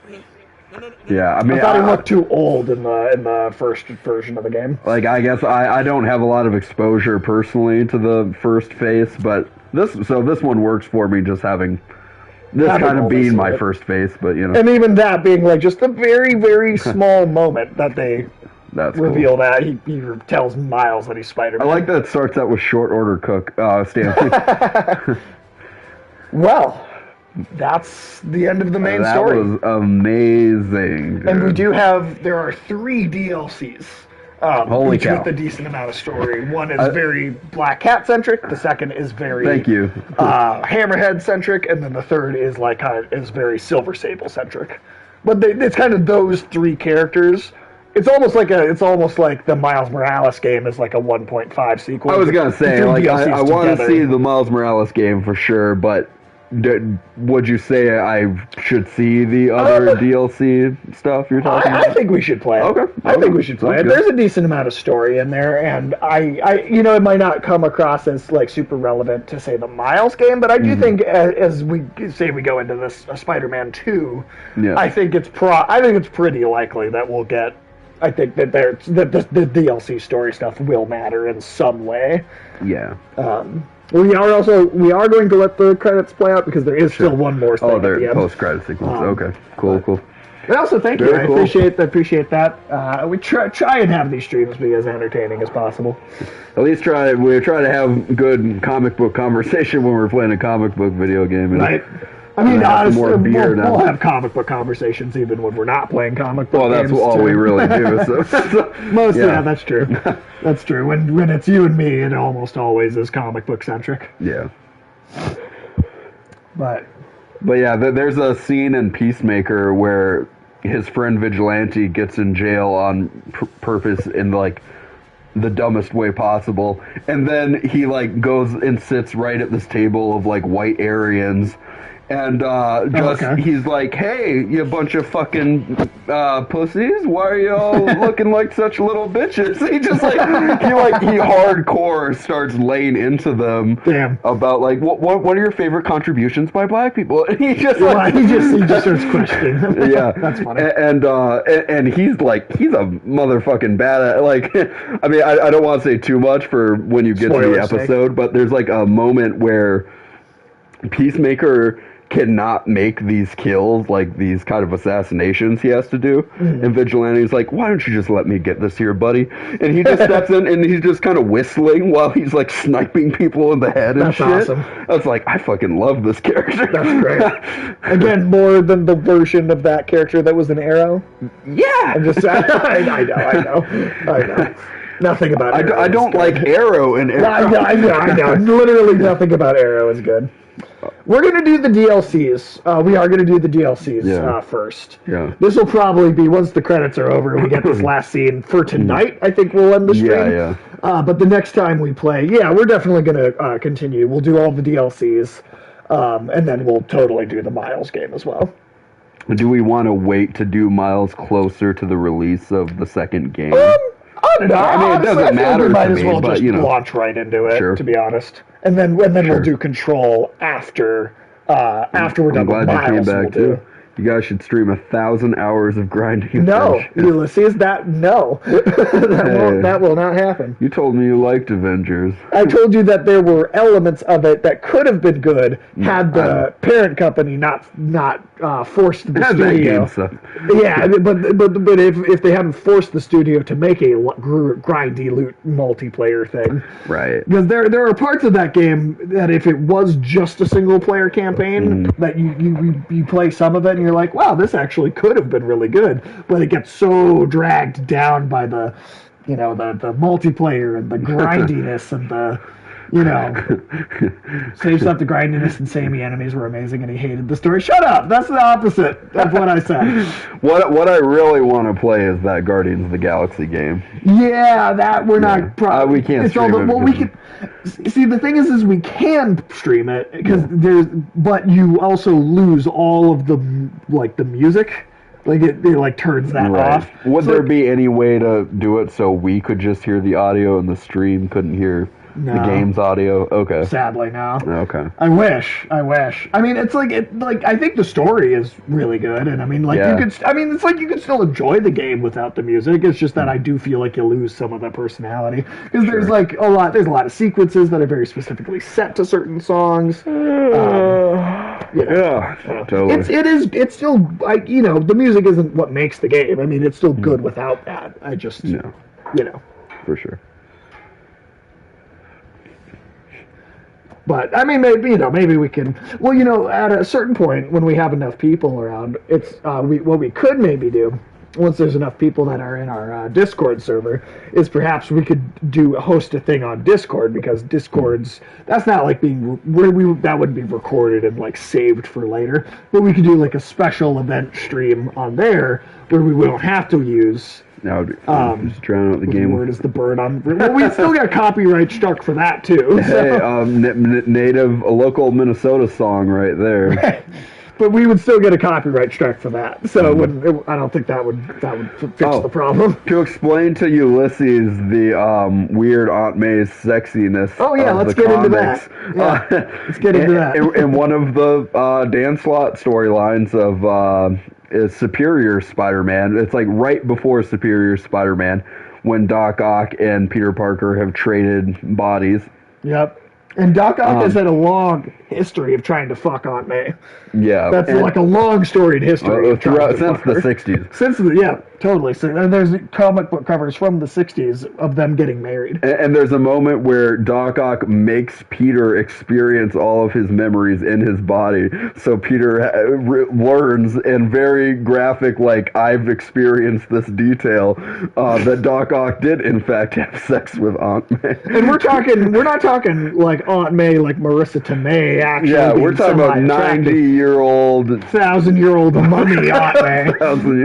Yeah. And I mean, even if she was hot, it's his aunt, regardless. Yeah. But like, it's also his aunt, the mummy. Yeah. So. And Peter literally like screams, "Oh!" Just like in the panel. There's one panel that's it's like showing the outside of the room he's being like held inside of, and it's like just no screams of like no from like outside the door. Dan Slott thought that would be. To be fair, could you think of a crueler thing to do as a supervillain to someone you hate than to make them experience having sex with their 90-year-old aunt? Yeah. You can't really get more villainous than that. That's pretty fucking evil. Yeah. But yeah, it definitely was also unnecessary. It's also still like a comic for all ages, so why do that? Yeah, that's also kind of what's weird about it. It's like if Zack Snyder was making like an R-rated Spider-Man, I'd expect him to do that. Well, but I'd expect. I mean, Zack Snyder in an interview for the movie Watchmen. Somebody asked him about, how dark, he's like, well, what do you think about all these dark movies coming out? Like, there's your movie, Watchmen, and also The Dark Knight's pretty dark. And Zack Snyder's response to that was, that wasn't dark. Batman getting raped in prison is dark. That was actually what Zack Snyder said. It's like, I think equally dark is a lifetime of trauma having witnessed your parents be murdered in front of you. But, tomato, I guess. Yeah, that's, he's got to drop the soap, though. He hasn't truly lost hope and been broken in. Until he dropped the bat soap. Yeah, the bat soap. Don't drop the bat soap, Robin. Poor Burt Ward. Yeah. Was he the only victim of that kind of abuse back then? Who else had access to bat soap? and to that butt, yeah.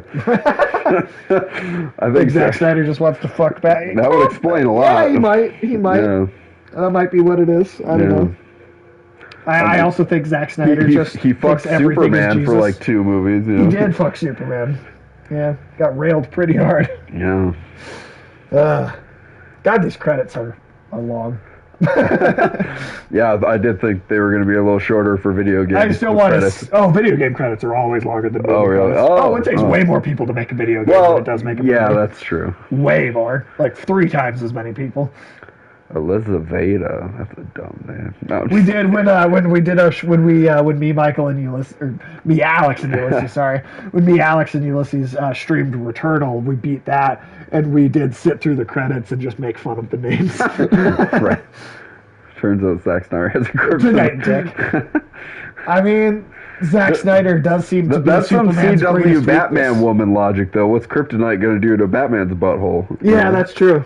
It doesn't really make only any in the sense. CW show do they have Kryptonite Batman's affects suit characters. made out of Kryptonian armor or whatever the fuck. Whatever the fuck. Yeah, I mean, yeah. That is the dumbest thing I've ever. Why is that bat suit indestructible? I don't know. Why is it made of vibranium? Oh, that's the thing. It's fucking vibranium. I didn't even think about that. That's why it's what they. Yeah, they saw Black Panther man. and they were like, well, let's just have like Kryptonite be vibranium. Yeah. God damn it, that show sucks. I think the Joss Whedon Justice League was not great, but I still think it was better than Zack Snyder's garbage Justice League. See you, Adam. Yeah, have a good night, Adam.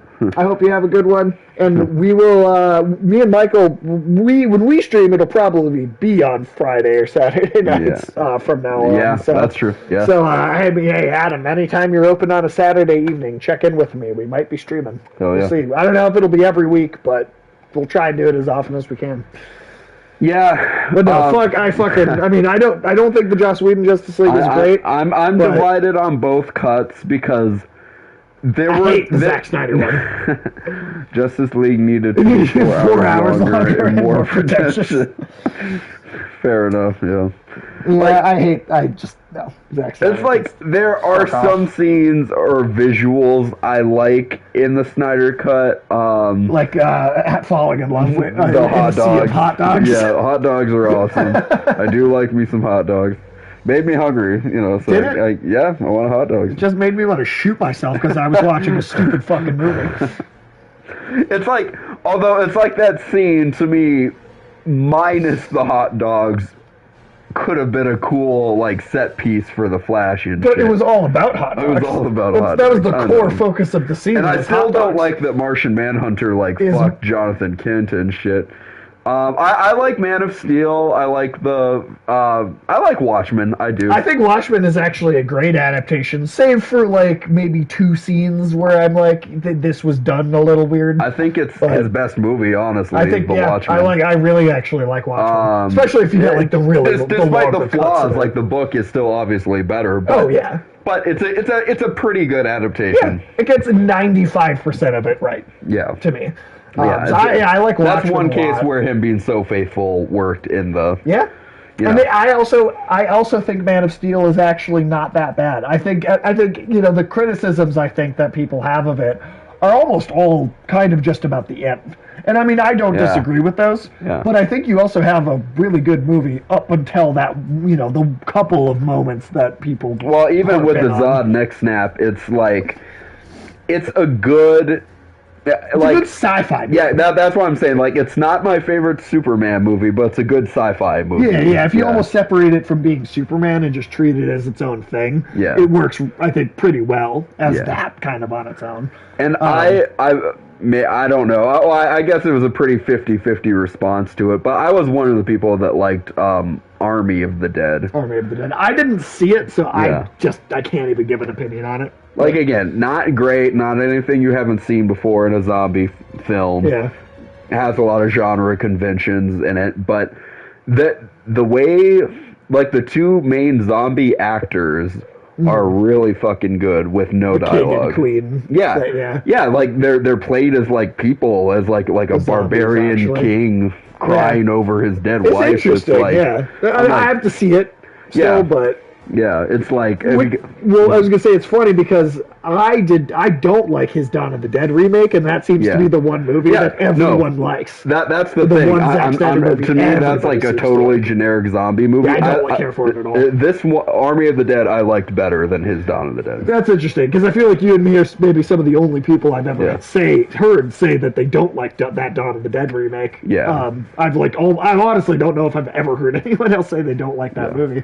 So maybe Army of the Dead would work for me. Yeah. I don't know. Granted, I was stoned for a lot of Army of the Dead, but it was still pretty good. Then I will be stoned when I watch it then to achieve hopefully maximum effect. Yeah. I will get high for that movie. Well, it's kind of like when I watched it, I was, That's it though. Yeah. Right. Watchmen and then Man of Steel are the only 2 Zack Snyder movies that I like. Right. I did edibles with my girlfriend, watch Army of the Dead, and maybe her being, we don't always do this when we watch movies together, but I did with her a little bit what I do with you when we were watching Army of the Dead, which is we were both kind of talking about it as we were watching Army of the Dead? Yeah. No, I haven't seen Army of the Dead. No, I was doing with her what I did do with you when we watched just stuff. In general, we were just, me and her were kind of just talking about the movie some, so breaking it down and analyzing it into its good and bad parts, and by the end of it, I was like, the things that are effective in this movie really did work for me, you know. You told me a decent amount about it. I just haven't watched it yet. Just haven't sat down and done that. I will. I mean, again, it's got generic characters. I mean, that's a sense in which I think Cat on the Stream. You might not like it because you might see that similarity to Dawn of the Dead, and not the best character work, but it's not really. Yeah, you want what to I liked about it.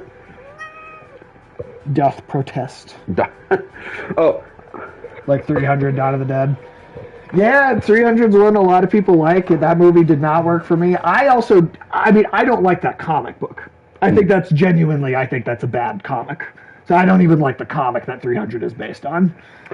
I still ride with a lot of the early Frank Miller stuff, and I mean, honestly, some of his recent stuff I still like. The Owl movie. That's another. I never saw the Owl movie. I haven't seen that. I guess it'd be the one movie of his that's not dark. You would hope, unless those owls get raped in prison. Those owls might drop the soap. You never know. Yeah. Well, okay, I might as well read a little bit more character stuff. We get into some Army of Thieves. Is it okay? Okay, so I finished Plant Man. Well, one of those other villains that I wanted to read the wiki for, Count Nefaria. She sounds like a bad Marvel villain. That is also something we've been doing on these streams. It's a dude. Never mind. Afternoon too. And if you haven't been here before, just we just will go through really unheard of, obscure comic book characters and just go through their wiki pages. I think ever since we read the wiki for Pasty Pot Pete we were like, yep, we got to read some more of these characters we don't know. Because Pasty Pot Pete, Man-Eater Lad. Man-Eater Lad, who gets a name drop in Peacemaker. Oh, wow, okay. But never would have guessed this. Count Nefaria is a dude. Oh. White Dragon. That's also in Peacemaker, isn't it? Isn't that what the father is? Yes. I mean, and that is it's weird to say that, but he's got that kind of badass effect that a character like J.K. Simmons had in the show Oz. Okay. Where he's just he commands so much respect that despite him being probably a racist piece of shit, he comes off as badass because the second he gets in this room, all these other guys who are 30 years younger than him, way more muscular and taller, they all start bowing to him and start going, hail, hail! They're just giving up this dude so much respect. It's he might as well be fucking Red Skull or some shit. So, I mean, yeah. That sounds, yeah. Let's see. Alright. Lucino Nefaria is a wealthy Italian. Okay. And traditionalist. Uh-huh. I like that. Traditional Italian. He only eats spaghetti. He's I like the DiGiorno. I like the DiGiorno.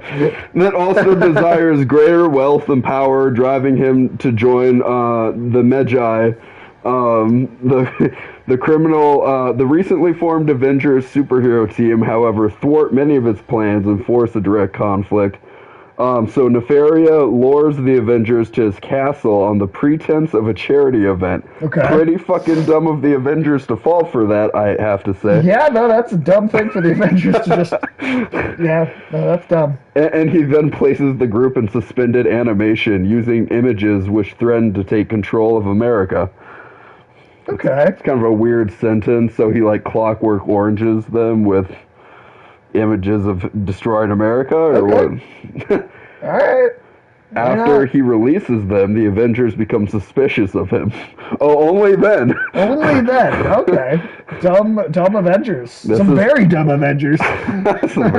This must be like the 70s or some shit. Well, I mean, Pasty Pot Pete beat Captain America, Spider-Man, and Daredevil in hand-to-hand combat. So he did not beat Captain America, but he did, fight him and not die. Okay. So, points for him. Some, I guess. After hearing they are wanted and they cannot remember what happened at the castle, they go to the castle. However, nearly all of them are paralyzed by his gas.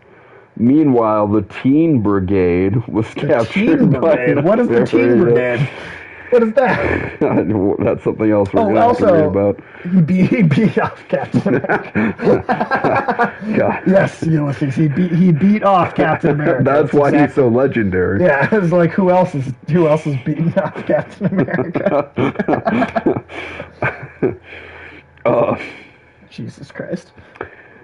Let's see. Hey, there we go. All right, well, there we go. All right. All right. Well, we will end the stream after this last bit of story here. For sure. And next time we'll continue with Count Nefaria. Dave Franco is his son. Ironic. Ironic. Well, because James Franco played Harry in the movies. Oh, that's right. Oh, it actually would be ironic. I thought you meant the Homer Simpson's use. It was like, ironic. No. He's blind after having used his eyes to see. Not quite like that. We were so close.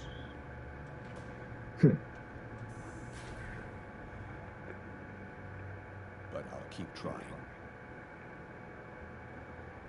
I will find a cure. I will. I love you, son. Well, he seems to genuinely love his son in this version. He does, which is not always the case. Yeah. And, right. Venom. Yeah. So it is interesting to kind of wonder, like, what exactly is, He's got to get more in him. No, we are not. We are not. No, we are not doing that. The best theme song of all time. It's not the best theme song. Venom? Yeah, Eminem wrote him. Eminem, no. Eminem wrote him about Venom being in him. Well, right. So Eminem was being anally penetrated by Venom. Or vice versa. I don't really know what was going on in the song. He's just a turd in the wind. All right. Well, it is exactly midnight for us. We just finished the story. I did not think we were going to beat the whole rest of the game in one stream, but that was pretty awesome. Yeah, and then we're not done with it yet because we do have a bunch of DLC to play before we move on to the Miles game. And I got to finish this beer. And you do have to finish that beer, but we will do all that DLC and stuff next time. So thank you for all of you for hanging out. Yep, and we're gonna do a little raid real quick.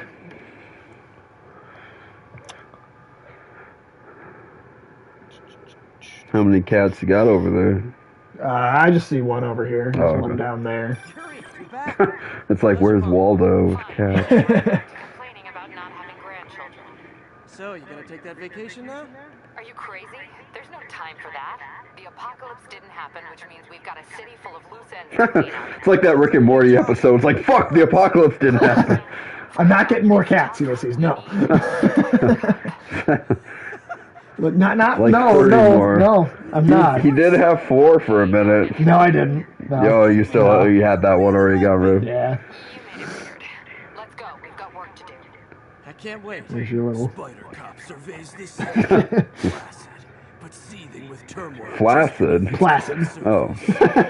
Yes, Flaccid Spider. Lake Flaccid. They should make that. I wonder if that's the porn version of that movie. And on that note... And that's literally the end of the stream.